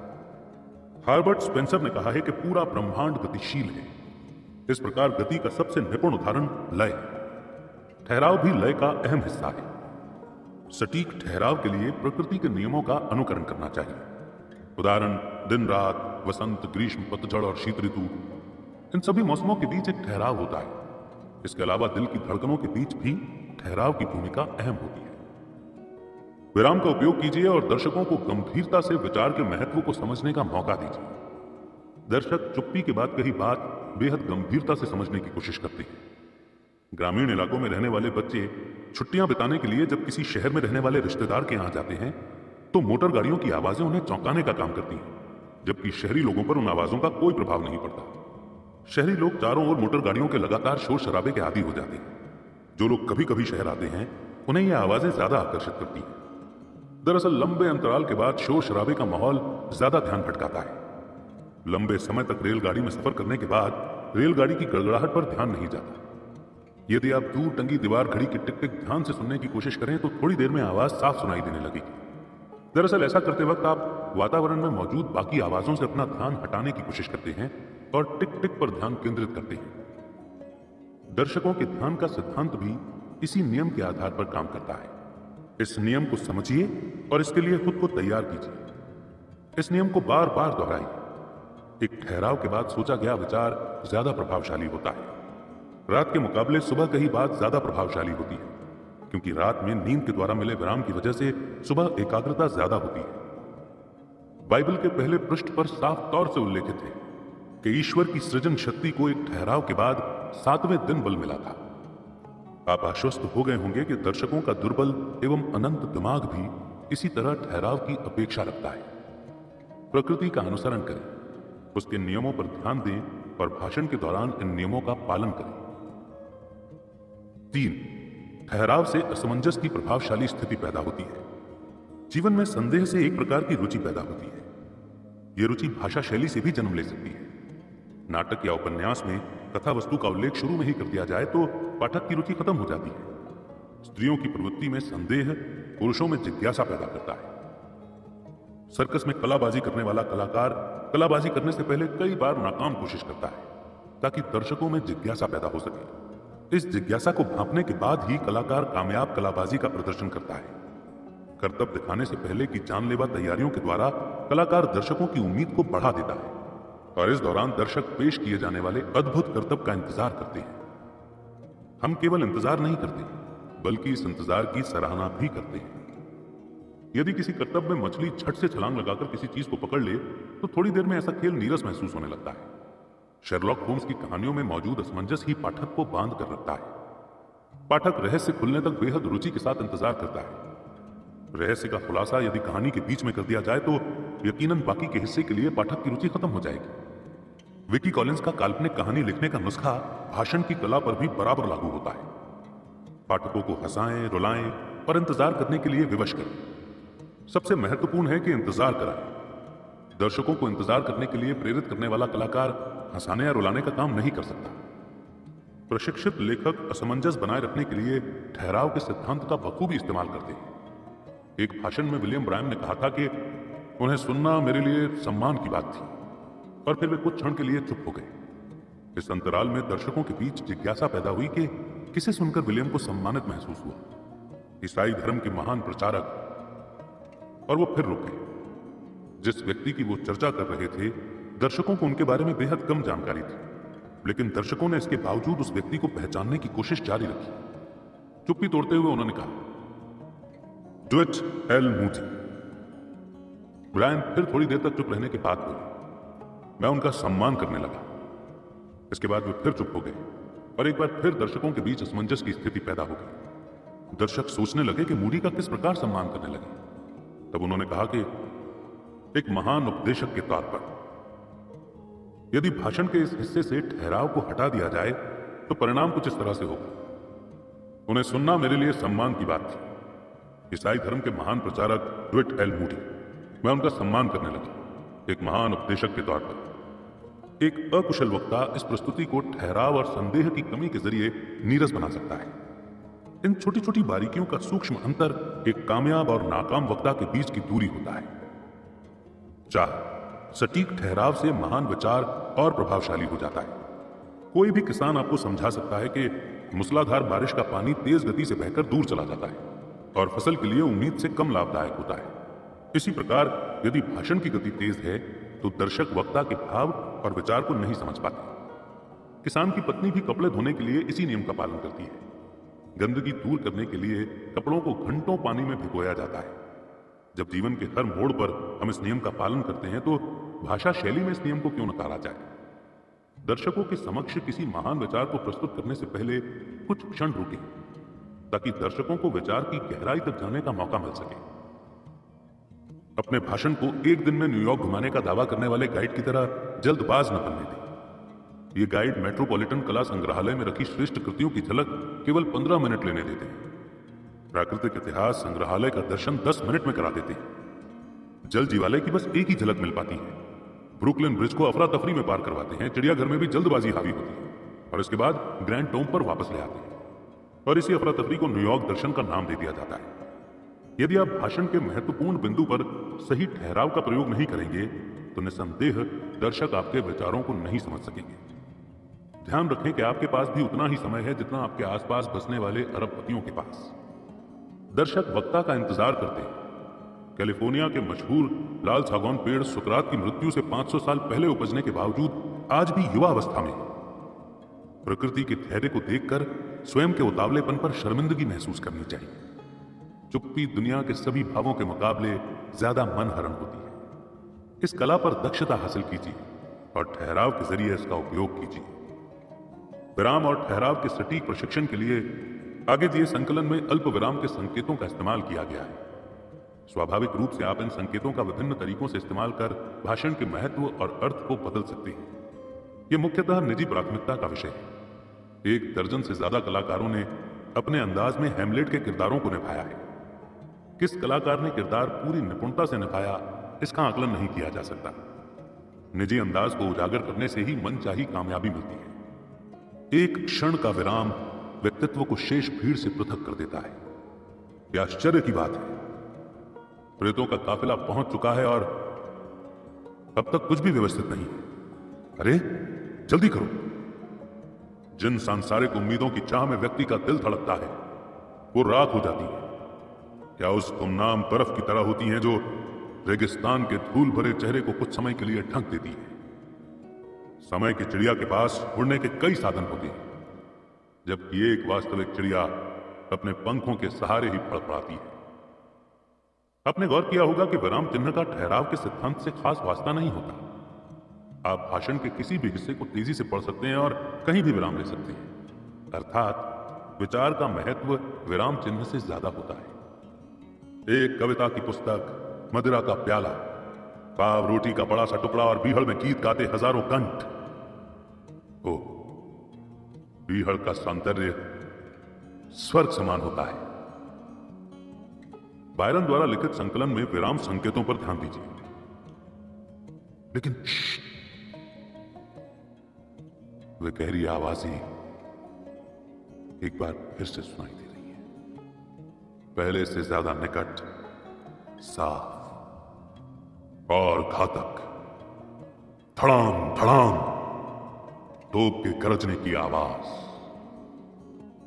इन स्वाभाविक विभिन्नताओं के महत्व पर लंबे विचार विमर्श की आवश्यकता नहीं है। आप महसूस कर सकते हैं कि आम बातचीत करते वक्त जहन में शब्दों और मुहावरों का ताना बाना बनने लगता है और हम सही शब्द या मुहावरा चुनने के लिए हल्का सा रुक जाते हैं। इसी प्रकार भाषण के दौरान सांस लेने के लिए रुकें और पूरी सांस भरने के बाद ही दोबारा बोलना शुरू करें।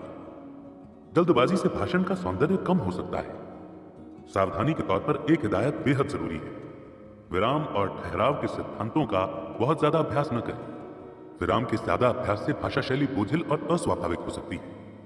इस बात का भी खास ख्याल रखना जरूरी है कि विराम किसी आम विचार को महत्वपूर्ण साबित करने का काम नहीं कर सकता। आपको प्राचीन हास्यास्पद रचना मिडनाइट मर्डर का व्याख्यान याद है, जिसकी शुरुआत बहुत ही आडंबरपूर्ण तरीके से हुई और अंत बेहद रोमांचकारी रहा। अंत कुछ इस प्रकार का था, और उसने निष्ठुर ढंग से मच्छर की हत्या कर दी। अंतिम पंक्ति में विराम को कुछ इस नाटकीय ढंग से पेश किया गया कि दर्शक हंसी पर काबू नहीं रख सके। हास्यास्पद भाषण में भाषा की यह शैली कारगर सिद्ध होती है, लेकिन गहन और गंभीर भाषण प्रस्तुत करते वक्त हास्यास्पद ढंग का उपयोग भाषण का प्रभाव क्षीण कर देता है। अर्थात भाषण के दौरान विराम की गंभीरता और लहजे की सहजता को समझना बहुत आवश्यक है। अध्याय 7, सुर बदलने की दक्षता। हार्बर्ट स्पेंसर ने इस लय पर टिप्पणी करते हुए कहा कि लेखक ने बातचीत के दौरान सुर बदलने के सिद्धांत को महत्व दिया है और बड़े भावनात्मक तरीके से ज्ञान का दर्शन प्रस्तुत किया है। ये कितना सच प्रतीत होता है कि शब्दों के मुकाबले सुर में उतार चढ़ाव से कथन के भाव को ज्यादा स्पष्ट किया जा सकता है। सुर में उतार चढ़ाव की मामूली प्रतिभा से भाषा का प्रस्तुतिकरण कई गुना प्रभावी हो जाता है, और सुर के उतार चढ़ाव की इसी कला को विभक्ति कहते हैं। शब्द के अंतर्गत सुर में बदलाव की कला और ज्यादा अहम है। मुहावरों के मुकाबले इस कला का उपयोग शब्द के बीच करना बेहद महीन काम है। शब्द बिखरी ईंटों के समान होते हैं, लेकिन सुर बदलने की कला के द्वारा इन ईंट समान शब्दों से रास्ता, गोदाम या गिरजाघर तैयार किया जा सकता है। सुर बदलने की कला शब्दों को नया अर्थ प्रदान कर सकती है। इसी आधार पर एक पुरानी कहावत की रचना की गई है। क्या कहा गया है यह महत्वपूर्ण नहीं है, कैसे कहा गया है यह महत्वपूर्ण है। शेक्सपियर की रचनाओं पर टिप्पणी करने वाली शख्सियत श्रीमती जेम्सन ने सुर बदलने से संबंधित एक तीक्ष्ण उदाहरण दिया है। लेडी मैकबेथ के जैसा दिखने के लिए श्रीमती सिंडोस ने हम नाकाम रहे भाव को 3 अलग अलग भाव से पेश किया। सर्वप्रथम तिरस्कारपूर्ण प्रश्न के तौर पर हम नाकाम रहे। इसके बाद अचरज जताते हुए हम नाकाम रहे। आश्चर्य को दर्शाने के लहजे के साथ हम पर विशेष जोर देते हुए हम नाकाम रहे। अंत में परिणाम को पुख्ता करने की मंशा से वो सहमते हुए, जो मेरे ख्याल से सबसे सटीक भाव था, हम नाकाम रहे। एक सामान्य अंतराल में स्वर को धीमा, गहरा और गंभीर करते हुए, जैसे उसने मामले का निपटारा करते हुए कुछ इस तरह कहा हो, यदि हम नाकाम रहे तो क्यों रहे, अब सब खत्म हो गया है। विदेशी भाषा सीखने की प्रक्रिया में स्वाभाविकता का एहसास प्रशिक्षण के आखिरी दौर में होता है। स्वाभाविकता दर्शाने के लिए सुर में बदलाव की कला का उपयोग आवश्यक होता है।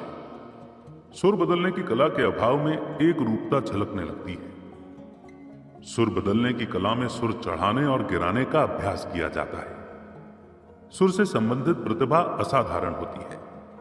सुर के बीच पैदा किया गया महीन अंतर का प्रभाव बेहद व्यापक होता है। सुर बदलने की कला के द्वारा विभिन्न सुरों को जन्म दिया जा सकता है।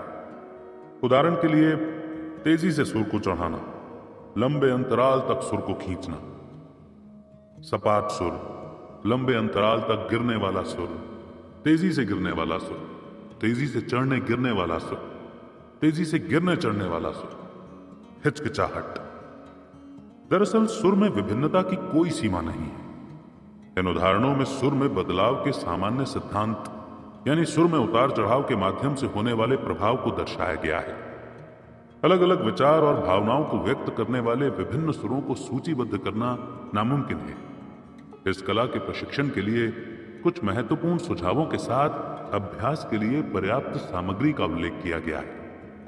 अभ्यास सुर में बदलाव की कला पर पकड़ बनाने का सबसे आसान तरीका है। उदाहरण के लिए इस साधारण वाक्य को ही ले लीजिए, हो, ये एकदम ठीक है। ध्यान दीजिए कि कैसे सुर बदलने के जरिए फीकी सराहना, विनम्र संदेह और विचारों की अनिश्चितता को व्यक्त किया जा सकता है। इसके बाद ध्यान दीजिए कि कैसे समान भाव को दर्शाने में गिरता हुआ सुर निश्चय, अच्छे आचरण के साथ सहमति, उत्साहपूर्ण सराहना आदि को प्रदर्शित करता है। साधारण तौर पर ऊंचा सुर शंका और अनिश्चितता का भाव पैदा करता है, जबकि गिरते हुए स्वर से निश्चितता का बोध होता है। छात्र ये साबित करने के लिए कि उनका भाषण कुछ खास बुरा नहीं था, ऊंचे सुर का इस्तेमाल करते हैं। इसके विपरीत नीचे स्वर में भाव व्यक्त करने वाले छात्रों को कथन की सत्यता प्रमाणित करने की आवश्यकता नहीं होती। उस व्यक्ति को अलविदा कहने की कल्पना करें जिससे आप कल दोबारा मिलने वाले हैं, फिर उस मित्र को जिससे मिलने की संभावना बेहद कम है।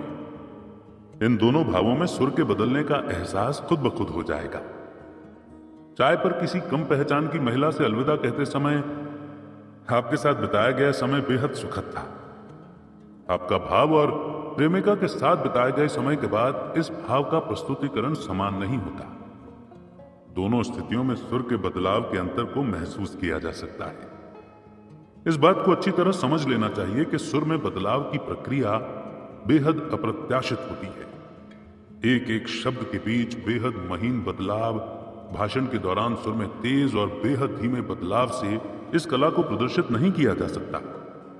हालांकि यह भी नहीं नकारा जा सकता कि कभी कभी सुर में तेज और धीमे बदलाव की भी आवश्यकता होती है, पर जाहिर तौर पर यह सिद्धांत विशेष परिस्थिति में ही कारगर सिद्ध होता है। इस अगले वाक्य का उच्चारण कीजिए।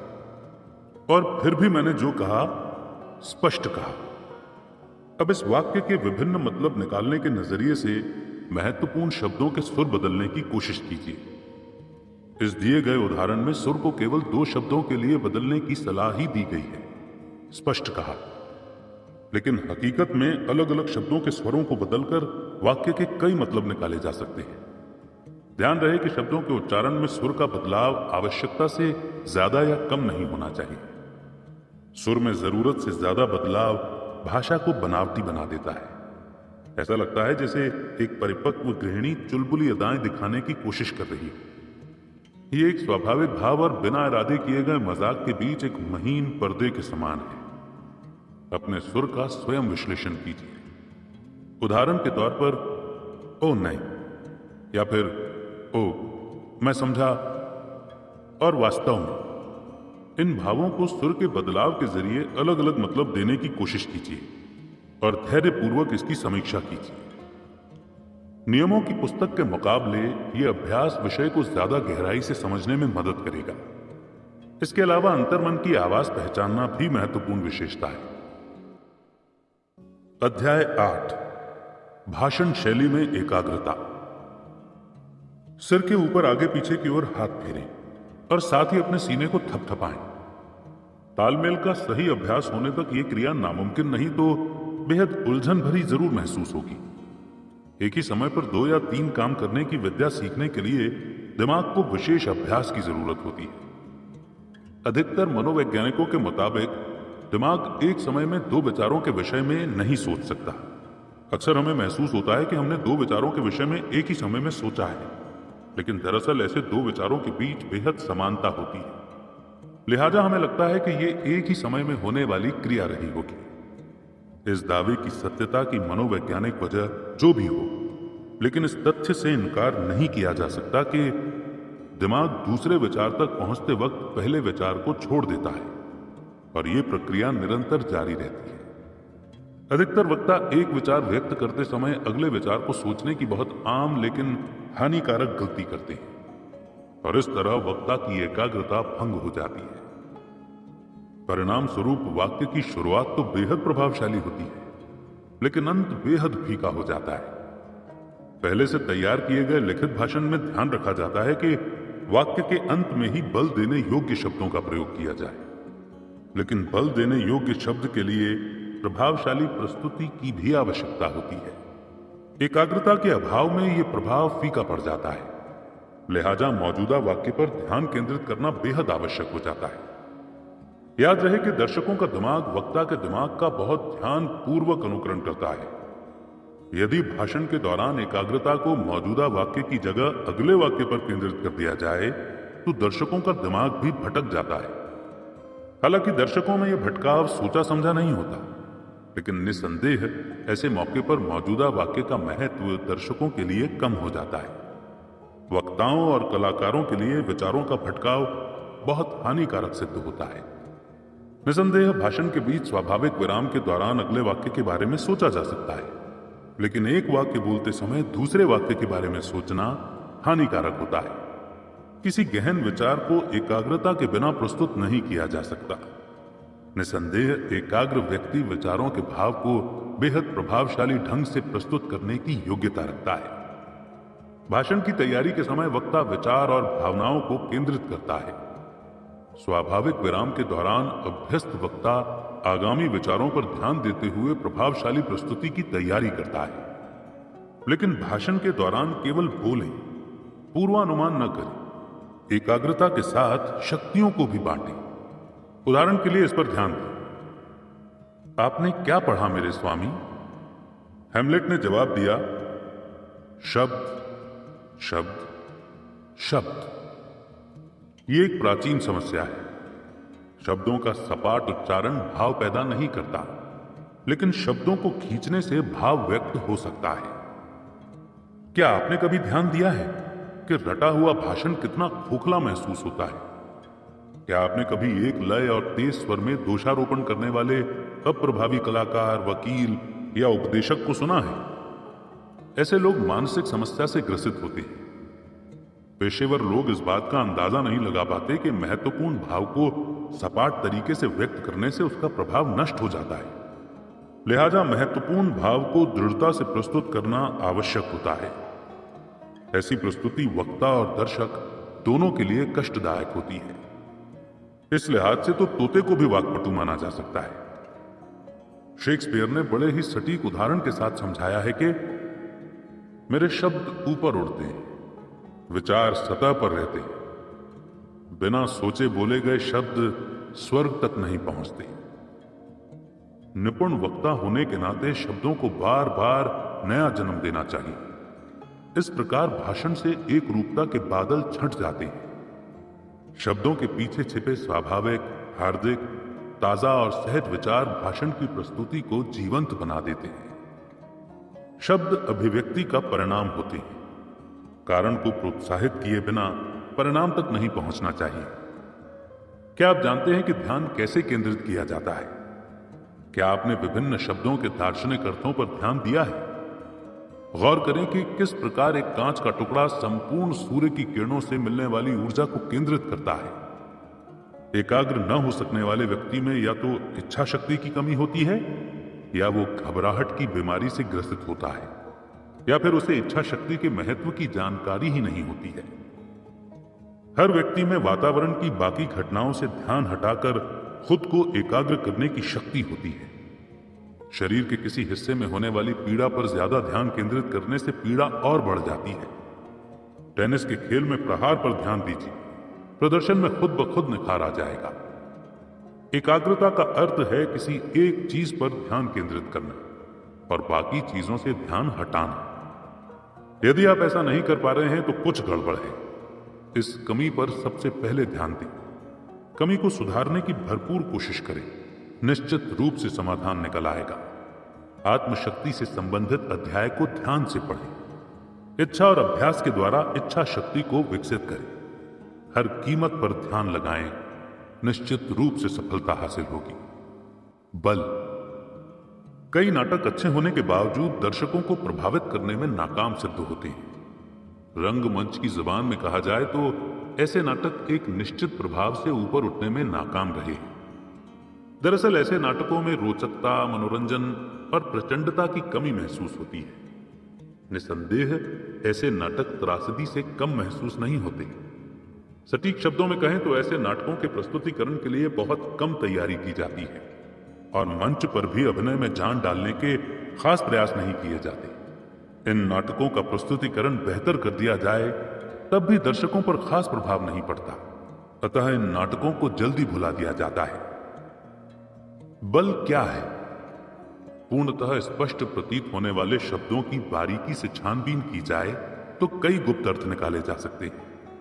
बल को इस श्रेणी में सम्मिलित किया जा सकता है। शुरुआत करने से पहले आंतरिक और बाहरी शक्ति के बीच के अंतर को बारीकी से समझने की कोशिश करते हैं। इनमें से एक शक्ति का कारण है तो दूसरा नतीजा। एक शक्ति वास्तविक है और दूसरी ईश्वरी। इसी प्रकार निर्जीव और सजीव बल अलग अलग होते हैं। व्यक्ति में आंतरिक शक्ति को जुटाकर उसे प्रभावशाली ढंग से प्रस्तुत करने की असीम प्रतिभा होती है। ये कला गंधक पोटाश के समान नहीं होती, जिसमें विस्फोट के लिए बाहरी ताकत का इस्तेमाल करना ही पड़ता है। व्यक्ति की बाहरी ताकत से प्रभावित होने वाली वास्तविक शक्ति अंतर मन से जन्म लेती है। यह सुनने में महज मनोवैज्ञानिक प्रतीत हो सकता है, लेकिन भाषण की कला में निपुणता हासिल करने में इसका प्रभाव बेहद महत्वपूर्ण सिद्ध होता है। वक्ता के लिए मानवीय शक्ति और शारीरिक बल के बीच के अंतर को समझना बहुत जरूरी है। साथ ही इसके वास्तविक गुण को भी गंभीरता से समझना चाहिए। उदाहरण के तौर पर तेज आवाज में बोलना शक्ति का प्रतीक नहीं होता। ऊंचा बोलने को अक्सर चिल्लाना माना जाता है। महज गरजने से भाषण को प्रभावशाली नहीं बनाया जा सकता। हालांकि ऐसे कुछ पल जरूर होते हैं जब भाषण के किसी हिस्से को तेज आवाज के जरिए बहुत प्रभावशाली बनाया जा सकता है। बल यदि कारण है तो प्रभाव भी है। आंतरिक शक्ति का जन्म 4 महत्वपूर्ण प्रगतिशील तत्वों से होता है। सबसे पहले बल की उत्पत्ति दृढ़ निश्चय से होती है। भाषण के दौरान किसी महत्वपूर्ण भाव को बल देने से पहले कथन की सत्यता, महत्व और सही मतलब का बोध होना बहुत जरूरी होता है। दृढ़ निश्चय विश्वास को जन्म देता है। द सैटरडे इवनिंग पोस्ट के एक लेख इंग्लैंड के टीआर में विंस्टन स्पेंसर चर्चिल ने स्पष्ट उल्लेख किया है कि चर्चिल और रूजवेल्ट की कामयाबी के पीछे प्रभावशाली भाषण की कला सबसे बड़ी वजह रही है। आंतरिक शक्ति की महत्ता को गहराई से समझने के लिए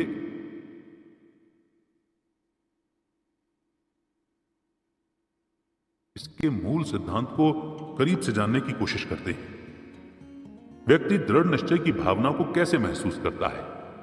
इसका जवाब खुद सवाल में छिपा है। व्यक्ति इसको महसूस करता है। निश्चय का एहसास भावनात्मक तनाव पैदा करता है। थियोडोर रूजवेल्ट और बिली संडे की भाषण देते वक्त खींची गई तस्वीरों का ध्यान से अध्ययन कीजिए। भाषण के अंत में पहुंचने पर उन वक्ताओं के जबड़ों में खिंचाव और तनाव की वजह से शरीर में खींची नसों पर ध्यान दीजिए। नैतिक और शारीरिक बल लगभग एक ही तरीके से काम करता है। दोनों बलों को दर्शाने में तनाव और तंतु शक्ति की भूमिका एक समान होती है। धनुष की प्रत्यंचा के खिंचाव और प्रत्यंचा खींचने में मांसपेशियों का बल दर्शकों को आकर्षित करता है। इसी प्रकार जब वक्ता अपनी संयोजित शक्ति का प्रदर्शन करता है तो दर्शकों में उत्सुकता की लहर प्रवाहित हो जाती है। इस संयोजित शक्ति को उजागर करने के लिए इसे ढीला छोड़ना आवश्यक होता है। यही वो शक्ति है जो दर्शकों को सतर्क बनाती है। दर्शक वक्ता की जुबान से बरसने वाले शब्दों की बौछार का उत्सुकता से इंतजार करने लगते हैं। आखिरकार ये इंसानी फितरत है। एक गुड्डे में निश्चय और भावनात्मक तनाव जैसे जज्बात को नहीं डाला जा सकता। यदि आप भाषण रूपी चबूतरे की लकड़ी के बुरादे की गद्दी लगाने की सोचें तो स्वाभाविक है कि आपके भाषण की फूंक खुद ब खुद निकल जाएगी। निश्चय और तनाव की विकसित प्रतिभा से दर्शकों के बीच उत्साह पैदा करने का भरोसा पैदा होता है। उद्देश्य को बल की आधारभूत शक्ति माना जाता है। इसके अभाव में भाषण कमजोर पड़ जाता है। इससे चमक तो पैदा हो सकती है, लेकिन यह चमक बिना रीढ़ की हड्डी वाली जैली मछली के समान महत्वहीन होती है। जिस रफ्तार से आप दर्शकों पर पकड़ बनाते हैं, उसी रफ्तार से आपका विश्वास मजबूत होता जाता है। अंततः यदि विश्वास, तनाव और उद्देश्य के मिश्रण से लक्ष्य को गति नहीं मिल रही है तो इसका प्रयोग निरर्थक साबित होता है। अपनी शक्ति को नीरसता में तब्दील न होने दें। उसे सकारात्मक रूप देने का प्रयत्न निरंतर जारी रखें। क्या बल को अर्जित किया जा सकता है? हां, इस बल को अर्जित करने की इच्छा रखने वाला वक्ता उक्त प्रतिभा को हासिल कर सकता है। इस विश्लेषण के द्वारा इस कला पर पकड़ बनाने के सुझाव दिए गए हैं। विषय पर विश्वास कायम करने तक भरोसे को अडिग रखें। यदि विचार जहन में तनाव पैदा नहीं कर पा रहा है तो एहसास को जागृत करने की कोशिश जारी रखें। यदि हिम दरार को लांघना जीवन रक्षा के लिए जरूरी हो जाए तो किसी प्रेरणा की आवश्यकता नहीं होती। ऐसे मौके पर व्यक्ति अपनी मांसपेशियों में खुद ब खुद लचक महसूस करने लगता है। इसी प्रकार भाषा में निपुणता हासिल करने के लिए वक्ता प्रेरणा खोजने के स्तर से ऊपर उठ जाता है। अर्थात भाषा में निपुणता हासिल करने में भी इच्छा शक्ति अहम भूमिका अदा करती है। ये तथ्य दोहराने योग्य है। दक्षता हासिल करने में इच्छा शक्ति सर्वोपरि है। इच्छा शक्ति की लौ जलाए रखने के लिए दर्शक या फिर आप खुद प्रेरणा का स्रोत बन सकते हैं। इंजन कितना भी उत्तम हो, ईंधन के अभाव में उससे काम नहीं लिया जा सकता। इसी प्रकार विराम, स्वर के उतार चढ़ाव और सुर के बदलाव में अभ्यस्त वक्ता में ऊर्जा का अभाव प्रस्तुति को अप्रभावशाली बना देता है। भाषण में बल पैदा करने के 4 महत्वपूर्ण गुणों पर भरपूर नियंत्रण होना चाहिए। वे गुण इस प्रकार हैं: विचार, विषय पर मजबूत पकड़, शब्दों का सटीक चयन एवं प्रस्तुतिकरण। इस अंक में इन सभी विशेषताओं के बारे में विस्तृत जानकारी दी गई है, विशेषकर सटीक शब्दों का चयन। इसके जरिए व्याख्यान की कला बेहद प्रभावशाली हो जाती है। भाषण में बल स्थापित करने के लिए आगे दिए गए उदाहरणों पर ध्यान दें। सटीक शब्दों का चयन। असाधारण शब्दों के मुकाबले सामान्य शब्द ज्यादा प्रभावशाली सिद्ध होते हैं। बाजीगरी के मुकाबले हाथ की सफाई ज्यादा प्रचलित शब्द है। लंबे शब्दों के मुकाबले छोटे शब्द ज्यादा प्रखर होते हैं। समापन के मुकाबले खत्म ज्यादा प्रचलित शब्द है। संस्कृत के मुकाबले देवनागरी हिंदी के शब्दों का प्रयोग करें। अग्नि की जगह आग का इस्तेमाल ज्यादा प्रभावशाली महसूस होता है। व्यापक शब्दों के मुकाबले निश्चित शब्दों का महत्व ज्यादा होता है। मुद्रक की जगह छापने वाला ज्यादा स्पष्ट भाव पैदा करता है।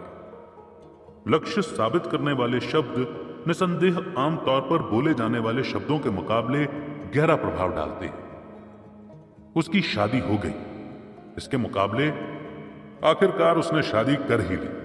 इससे भाव की स्पष्टता बढ़ जाती है। शख्सियत से संबंधित अपशब्दों के मुकाबले लक्षण दर्शाने वाले शब्दों का प्रभाव ज्यादा होता है। उस मक्कार इंसान से कह देना, इसके मुकाबले उस चालाक लोमड़ी से कह देना, इस जैसे शब्दों से भाव ज्यादा भद्र और प्रभावशाली हो जाता है। शब्दों को क्रमबद्ध करना। वाक्य की शुरुआत ध्यान आकर्षित करने वाले शब्दों के साथ करें। प्रोफेसर बैरेट वेंडल के मुताबिक प्रतिष्ठावान शब्दों के साथ वाक्य का अंत करें। कमजोर विचारों के सम्मुख गहन एवं गंभीर विचार प्रस्तुत करें। इस वैचारिक तुलना से आत्मविश्वास बढ़ता है। भाव को ज्यादा विस्तार से प्रस्तुत नहीं करना चाहिए। छोटे वाक्य ज्यादा प्रभावशाली होते हैं। निरर्थक शब्द को भाषण से छांटने की कोशिश करें ताकि अहम शब्दों पर विशेष बल दिया जा सके। आम घरेलू कहावतों का इस्तेमाल औपचारिक और दार्शनिक विचारों के मुकाबले ज्यादा प्रभावशाली होता है। वाक्यों में गहन विचार को सही स्थान दें। इस प्रकार विचार के महत्वपूर्ण हिस्से को ज्यादा बल प्रदान किया जा सकता है। लेकिन किसी ने कहा है, विषय के दिलचस्प हिस्से पर निर्भर होने से प्रभाव नहीं जमता। उसके मूल भाव, स्पष्ट तौर पर की गई व्याख्या और प्रस्तुति का सौंदर्य दर्शकों को आकर्षित करने में ज्यादा कारगर साबित होता है। किसी व्यक्ति को बलपूर्वक आकर्षित करने के मुकाबले उसे मोहित करना ज्यादा उत्तम तरीका है। बल का प्रयोग क्यों किया जाए? यह नजरिया वास्तविकता के बेहद करीब है, लेकिन पूर्ण रूप से वास्तविक नहीं है। स्पष्टता, धारणा, सौंदर्य एवं सत्य की साधारण व्याख्या करना आवश्यक होता है। निश्चित ही इन गुणों के मिश्रण से प्रस्तुतिकरण में चार चांद लग जाते हैं। छोटे मोटे प्रहार की परवाह करने वाले वक्ता आक्रामक संदेश देने में विफल साबित होते हैं। जिस तरह सख्त चमकीले पत्थरों को रगड़कर चिंगारी पैदा नहीं की जा सकती, उसी प्रकार मात्र सहजता से दर्शकों में जिज्ञासा पैदा नहीं की जा सकती। दर्शकों से भरे मंच के सम्मुख अभिनय करते समय यदि आप भावुकता के साथ कहें, मुझे लगता है कि नाट्यशाला में आग लग गई है, तो जाहिर तौर पर दर्शक हंसी से फूट पड़ेंगे। यदि इस भाव को चिंता और बौखलाहट के साथ व्यक्त किया जाए तो दर्शक एक दूसरे को रौंदते हुए बाहर के दरवाजे की ओर भागना शुरू कर देंगे। वक्ता के मिजाज और भाषा के प्रभाव से संदेश दृढ़ हो जाता है। किसी यादगार भाषण में मुझे लगता है मुझे पता लगाना होगा, मेरी राय में शायद ये सच है, इन जैसे भावों का उपयोग नहीं किया गया है। वक्ताओं के आत्मविश्वास और निर्भीक भाषण शैली ने ही महान व यादगार भाषणों की नींव रखी है। दरअसल इन वक्ताओं ने शब्दों के जरिए अविनाशी सत्य को जाहिर करने की हिम्मत दिखाई है।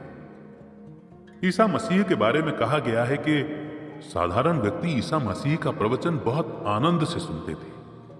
मगर क्यों? दरअसल ईसा मसीह पूर्ण विश्वास के साथ शिक्षा प्रदान करते थे। दर्शकों पर इस बात का प्रभाव नहीं पड़ता कि आपके मुताबिक क्या सही है और आपकी मान्यता क्या है। भाषण में दर्शकों को आकर्षित करने की ऊर्जा होनी चाहिए। बोलने से पहले विचार की सत्यता को परखा जाना चाहिए, फिर उस विचार को ब्रह्म सत्य के तौर पर प्रस्तुत करना चाहिए। दृढ़ता पूर्वक विचार की सत्यता को प्रमाणित करना चाहिए। विचारों की घोषणा चुनौतीपूर्ण लहजे में करनी चाहिए।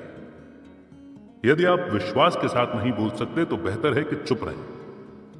एक कट्टर विचार वाले युवा मंत्री में वो कौन सी शक्ति होती है जो हठधर्मी होने के बावजूद दर्शकों को प्रोत्साहित करने में कामयाब हो जाता है?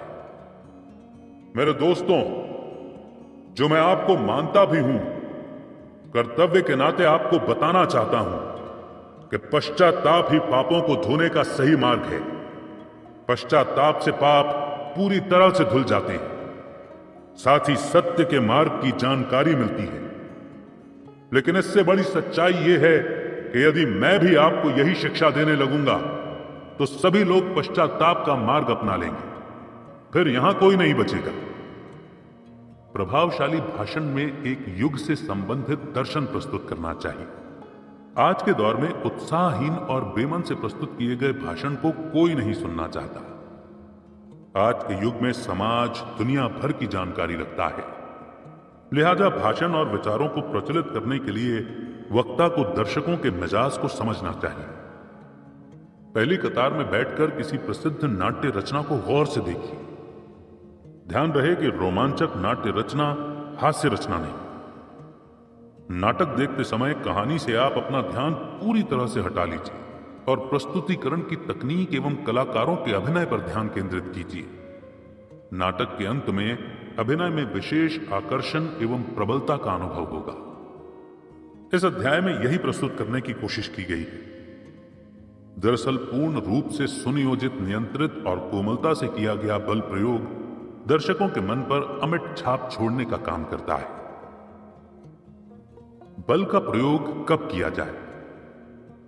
दर्शक और स्वर्ग के राज्य निवासी समान होते हैं। दर्शकों को जबरदस्ती मोहित नहीं किया जा सकता। भाषण के एक बेहद नाजुक पहलू पर सौंदर्य और शांति को एक ही भाव में घोलना पड़ता है।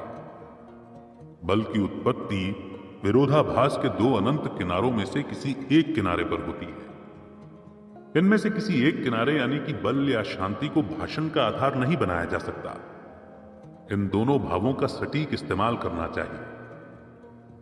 भाव के निरंतर उतार चढ़ाव से दर्शकों को आकर्षित करने वाली ऊर्जा पैदा होती है। सूर्योदय के सौंदर्य की व्याख्या करते समय जितना जोर चिड़ियों के चहचहाने, फूलों के खिलने और प्राकृतिक सुंदरता पर देना चाहिए, वहीं लोगों की चहल पहल, शोर शराबे और दूर से आती रेलगाड़ी की गड़गड़ाहट का जिक्र भी उसी उत्सुकता से किया जाना चाहिए।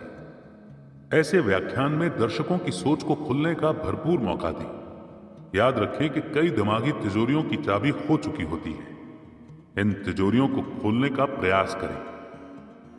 जब मैं इस भाव को समझाने की कोशिश करते हुए लिख रहा था, निश्चित रूप से उसी वक्त कहीं कोई ठेकेदार किसी इमारत के लिए जमीन एकसार करने की मंशा से पहाड़ियों को बारूद से उड़ा रहा होगा। अर्थात कार्य में विश्वास रखने वाले व्यक्ति को बारूद से नहीं घबराना चाहिए। भाषण के दौरान प्रभावशाली प्रस्तुति के लिए आखिरी तर्क यही है कि विचार का आधार तैयार करने के लिए व्यापक एवं स्वतंत्र सोच होनी चाहिए। यही वजह है कि कुछ भाषणों को सुबह के प्रसारण में विशेष स्थान दिया जाता है। अब प्रभावशाली प्रस्तुतिकरण की वजह से बहुत से बयान अपरिपक्व एवं बढ़ा चढ़ाकर पेश किए गए महसूस होते हैं। लेकिन दिलचस्प है कि दर्शकों का ध्यान खींचने में यह विधि कारगर सिद्ध होती है। अतः ध्यान रहे कि भाषण तैयार करते वक्त हल्के विचारों को कमजोर कड़ी न बनने दें। ऐसी स्थिति में दर्शक भाषण के लचीलेपन को भांप लेते हैं। एक प्रतियोगिता के दौरान ग्रीस के महान मूर्तिकार फिडियास ने मूर्ति के बाहरी किनारों पर लापरवाही से गाढ़ी रेखा खींची। उस लापरवाही के लिए आलोचना का दौर शुरू हो गया, लेकिन फिडियास ने मुस्कुराते हुए कहा कि उसके द्वारा बनाई गई मूर्ति और दूसरे मूर्तिकारों की मूर्ति को उस ढांचे में रखा जाए जो मूर्तियां स्थापित करने के लिए बनाया गया है। तो आश्चर्यचकित रूप से फिडियास के द्वारा मूर्ति के चारों ओर खींची गई गाढ़ी रेखाएं ज्यादा आकर्षित सिद्ध हुई। इस तरह फिडियास की मूर्ति से संबंधित सभी शंकाएं और आलोचनाएं स्वाभाविक रूप से प्रशंसा में परिवर्तित हो गई। इसी तरह भाषण के ढांचे को तैयार करते समय भी केवल बल देने योग्य पहलुओं पर ही विशेष ध्यान देना चाहिए। प्रस्तुतिकरण के अंदाज में यदि आप आक्रामक रवैये को पसंद नहीं करते हैं, तो जैसा कि वेंडेल फिलिप्स ने कहा है कि इस स्थिति में बल के द्वारा भाषण में सहज प्रभाव डालने की कोशिश करें। विचारों को सांस लेने और शब्दों को जीवन देने का प्रयास करें। बिरेल के अनुसार प्रत्येक वाक्य को वैद्युत बिल्ली के खिलौने की तरह झटका और चिंगारी पैदा करने योग्य बनाएं। भाषण में मौजूद महत्वपूर्ण भाव को विशेष बल देने का प्रयत्न निरंतर जारी रखें। भोज के उपरांत एवं अन्य मौकों पर बोलना। बेतुका नजरिया विवेकपूर्ण एवं महान कार्य की कुंजी होता है। Ralph Waldo Emerson. उसे विश्वस्त रहने दो कि अन्य लोग बोलने का मौका छोड़ देंगे। Francis Bacon. संभवतः सबसे शानदार एवं सबसे ज्यादा मनोरंजक भाषण रात्रि भोज या कुछ ऐसे ही अवसर पर प्रस्तुत किए गए। किसी अवसर से संबंधित भाषण तैयार करने के लिए सर्वप्रथम उपलक्ष्य को समझना चाहिए। सभा के मुख्य उद्देश्य का पता लगाना चाहिए, दर्शकों के लिए अवसर की महत्ता को समझना चाहिए, दर्शकों की संख्या का बोध होना चाहिए, सभा में उपस्थित होने वाले लोगों की जानकारी होनी चाहिए, मंच की भव्यता का पता होना चाहिए, वक्ताओं के लिए भाषण का विषय तय करने वाले लोगों की जानकारी होनी चाहिए, भाषण में हिस्सा लेने वाले अन्य वक्ताओं के विषय की जानकारी होनी चाहिए, अन्य वक्ता किस मुद्दे पर बोलेंगे इसका पता लगाना चाहिए,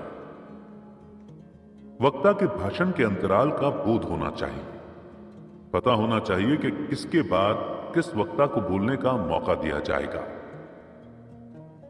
प्रभावशाली परिणाम हासिल करने के लिए किन प्रश्नों का महत्व समझने की आवश्यकता होती है। अवसर के मुताबिक बोले जाने वाला भाषण बहुत प्रभावशाली बनाया जा सकता है। कई प्रतिष्ठित व्यक्तियों की प्रतिष्ठा केवल इसीलिए नष्ट हुई क्योंकि उन्होंने अवसर के महत्व को नजरअंदाज किया या अपनी काबिलियत पर जरूरत से ज्यादा आत्मविश्वास रखा। अवसर और उपलक्ष्य से भटका हुआ भाषण दर्शकों को प्रभावित नहीं कर सकता। किसी अवसर पर बोलने की प्रक्रिया में अनुकूलता का विशेष महत्व होता है। मार्क ट्वेन ने सन 1877 में टेनेसी की सेना के लिए आयोजित पुनर्मिलन समारोह के दौरान जाम हाथ में लेकर बच्चों की सफलता के लिए गिलास बाकी लोगों के जाम के साथ टकराए। रात्रि भोज के बाद दिए गए इस भाषण में दो चीजें बहुत महत्वपूर्ण थी। शानदार प्रस्तावना जिसने आसानी से दर्शकों का ध्यान आकर्षित किया, और भाषण के दौरान सेना से संबंधित शब्दावली का हास्यपूर्ण उपयोग। माननीय अध्यक्ष, भद्र सभाजनों एवं बच्चों शब्द ने विशेष तौर पर ध्यान आकर्षित किया। हमें नारी रूप में जन्म लेने का सौभाग्य प्राप्त नहीं हुआ है। हम कवि, लेखक, राजनेता और व्यापारी भी नहीं हैं। लेकिन जब बच्चों के नाम पर जाम टकराए जाते हैं तो हमारे भेद खत्म हो जाते हैं, क्योंकि हम सब एक समय में बच्चे ही थे। शर्म की बात है कि हजारों सालों से बच्चों को नजरअंदाज किया जा रहा है, जैसे इनका कोई महत्व ही ना हो। यदि आप सभी महानुभाव इस मुद्दे पर विचार करें, 50 या 80 साल पीछे झांककर अपने बचपन को याद करें, शादी के शुरुआती सालों को याद करें, अपनी पहली संतान के जन्म को याद करें, तो आपको एहसास होगा कि बचपन किसे कहते हैं और बच्चे का क्या महत्व होना चाहिए। जैसे जहाज को उसकी आवाज से पहचाना जाता है, ऐसा डोमेस्थियंस ने कहा है, उसी प्रकार व्यक्ति की पहचान उसकी भाषा से होती है, चाहे वो ज्ञान से भरी हो या फिर मूर्खतापूर्ण हो। निश्चित तौर पर अवसर के मुताबिक भाषण प्रस्तुत करने की कला वक्ता की प्रतिभा की परीक्षा होती है।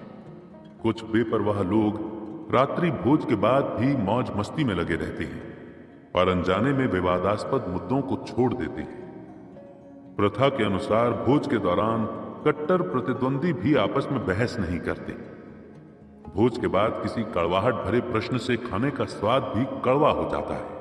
रात्रि भोज के बाद बोलने का अवसर हास्यास्पद विचारों को प्रस्तुत करने का मौका प्रदान करता है, विशेष रूप से कोई रोचक कहानी सुनाने का मौका। याद रहे, ऐसा अवसर भी विषय को आगे बढ़ाने का मौका प्रदान करता है। किसी घटना या व्यक्ति के सम्मान में आयोजित कार्यक्रम, उद्घाटन, दीक्षांत समारोह, लोकार्पण, प्रशंसा समारोह और महफिल के अन्य विशेष अवसर निपुणता दर्शाने के मौके प्रदान करते हैं। प्रतिष्ठित और साधारण तौर पर बोलने, ऊंची उड़ान उड़ने या दर्शकों के साथ कंधे से कंधा मिलाकर बोलने, भड़कने या फिर शांति के साथ पेश आने, उपदेश देने या फिर मधुरता से बोलने जैसे व्यवहार का चयन वक्ता स्वयं करता है।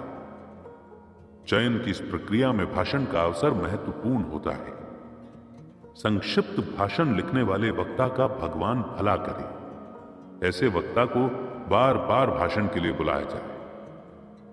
अध्याय 31, बातचीत को प्रभावित बनाना। बातचीत के दौरान अधिक आत्मविश्वासपूर्ण व्यवहार एवं जरूरत से ज्यादा संकोच से बचना चाहिए। काटो। छात्रों के लिए बातचीत प्रयोगशाला एवं कार्यशाला के समान होती है। एमर्सन। W.E. ग्लैडस्टोन के पिता बातचीत को कला एवं उपलब्धि के समान मानते थे। रात्रि भोज के दौरान उनके घर में घरेलू, राष्ट्रीय, अंतर्राष्ट्रीय या फिर वाद विवाद के प्रश्नों पर चर्चा करने की प्रथा थी। इस तरह घर के सदस्यों में अच्छा और प्रभावशाली बोलने की सकारात्मक होड़ शुरू हो गई। सड़कों पर होने वाले आम घटनाओं को गौर से समझा जाने लगा। किताब में मौजूद विचार की स्पष्टता को समझने की कोशिश की जाने लगी। निजी अनुभवों पर चर्चा होने लगी। इस प्रकार सालों चर्चा के माहौल में पले बढ़े ग्लैडस्टोन महान वक्ता के तौर पर प्रसिद्ध हुए। मंच पर पेश किए गए भाषण और समाचार पत्रों के मुकाबले बातचीत से सीखना ज्यादा लाभदायक साबित होता है। सुकरात ने जीवन के महान सत्यों को सभा के संबोधन के जरिए नहीं, बल्कि निजी बातचीत के जरिए समझाया। लोग गोए थे कि पुस्तकशाला और कॉलेरिज के घर उनके द्वारा प्रस्तुत किए गए विचारों को समझने जाते हैं। ऐसे विचारों के प्रचार प्रसार से कई देशों की संस्कृति निरंतर आगे बढ़ती रही है। दुनिया के सबसे शानदार भाषण बातचीत के अंदाज में पेश किए गए। कूटनीतिज्ञों के सम्मेलन, व्यापारियों के वाद विवाद, सामूहिक नीतियों पर विचार के अलावा राजनीति, कारोबार और समाज को प्रभावित करने वाले विचारों का जन्म साधारण बातचीत के जरिए ही हुआ है। ऐसे मौकों पर जो व्यक्ति अपने विचारों के द्वारा नीति के दोनों पक्षों, लाभ हानि को प्रस्तुत करने में कामयाब होता है, उसका नाम सदा याद रखा जाता है। सामाजिक बातचीत के दौरान आत्मनियंत्रण रखा जा सकता है। घरेलू बातचीत में भी आत्मनियंत्रण रखना मुश्किल होता है, लेकिन मंच पर हजारों दर्शकों के समक्ष आत्मनियंत्रण रखना आसान नहीं होता। दर्शकों की भारी भीड़ के बीच निपुण से निपुण वक्ता भी घबराहट महसूस करने लगता है। इसी समय शांत चित्त, सतर्कता, शब्दों की शुद्धता, स्पष्ट विचार और वाक चातुर्य जैसी प्रतिभाओं की आवश्यकता होती है। मंच पर घबराहट स्वाभाविक है, लेकिन शुद्ध शब्दों और स्पष्ट विचारों से आत्मविश्वास वापस लौटने लगता है। दर्शकों के समक्ष भाषण प्रस्तुत करना किसी मुकाबले से कम नहीं होता। यदि दर्शकों के समक्ष बोलने में हिचकिचाहट होती है, तो होम्स के इन शब्दों को याद कीजिए।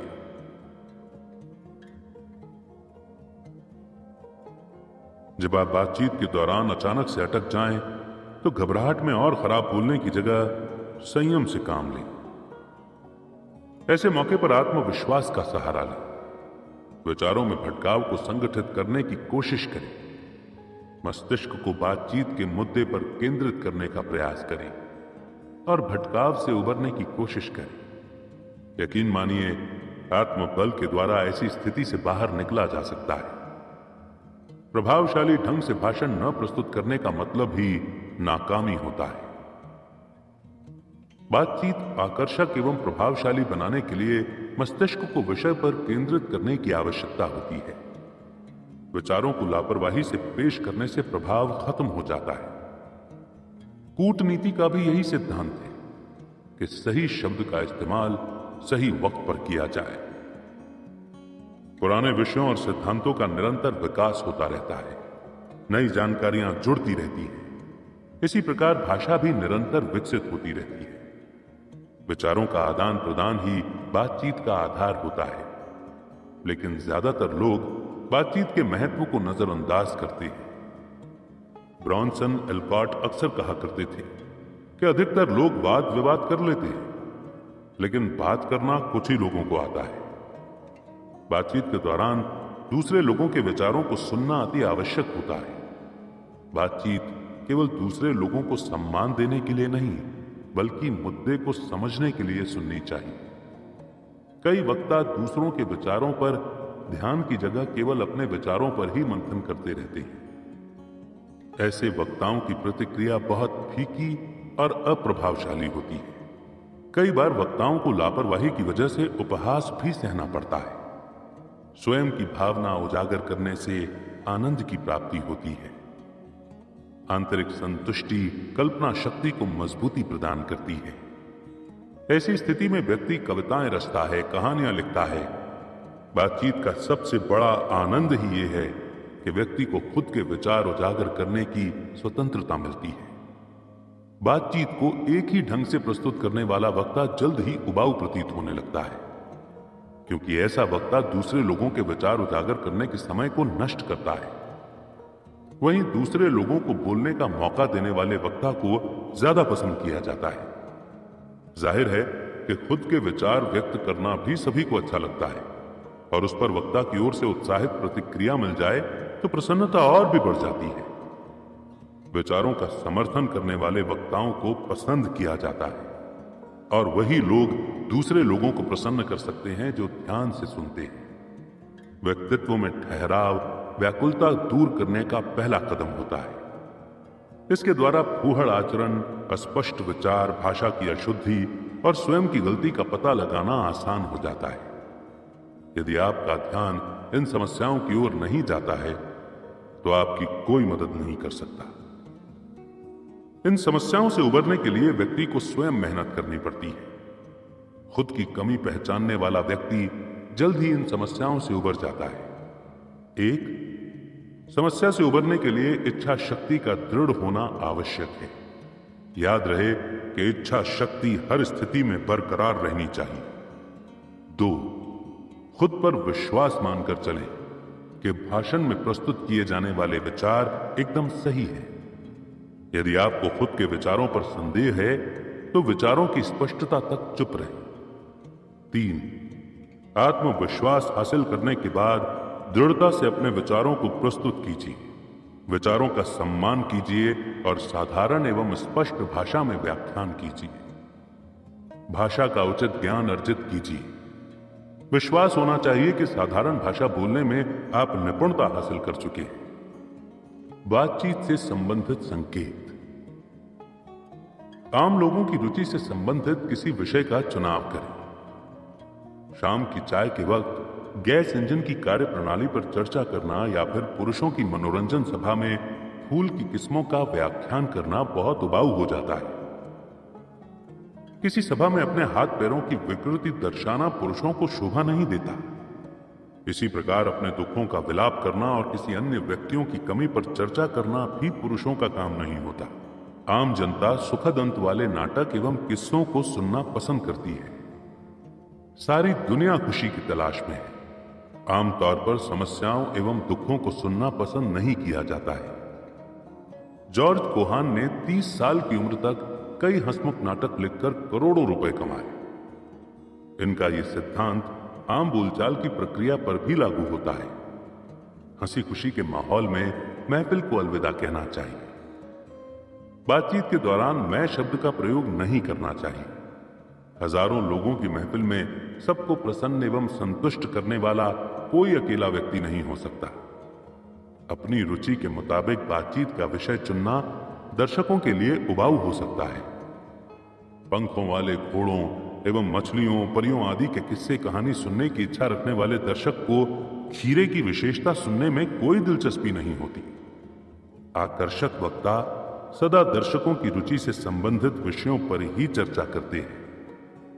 मध्यम बौद्धिक स्तर का व्यक्ति भी बिजली की गड़गड़ाहट का दिलचस्प व्याख्यान कर सकता है, लेकिन इसी व्यक्ति को यदि रुचि के विरुद्ध किसी विषय पर बोलने के लिए मजबूत किया जाए तो निसंदेह चर्चा उबाऊ हो जाएगी। घिसे पिटे और अनर्थक मुहावरों एवं उदाहरणों से बचना चाहिए। दुनिया के किसी और कोने में रहने वाले दोस्त से अचानक मुलाकात हो जाए तो यह नहीं सोचना चाहिए कि दुनिया कितनी छोटी है, बल्कि यह सोचना चाहिए कि दुनिया कितनी तेजी से तरक्की कर रही है। उच्च स्तर का जीवन जीने के लिए मोटी कमाई नहीं, उच्च संस्कारों की आवश्यकता होती है।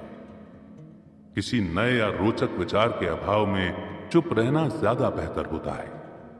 और इसी मोड़ पर यह ऑडियो बुक समरी यहीं पर समाप्त होती है। हम उम्मीद करते हैं कि आपको यह ऑडियो बुक समरी बेहद पसंद आई होगी। बहुत जल्द एक नई बुक समरी के साथ फिर होगी मुलाकात। रखिए अपना बेहतर ख्याल।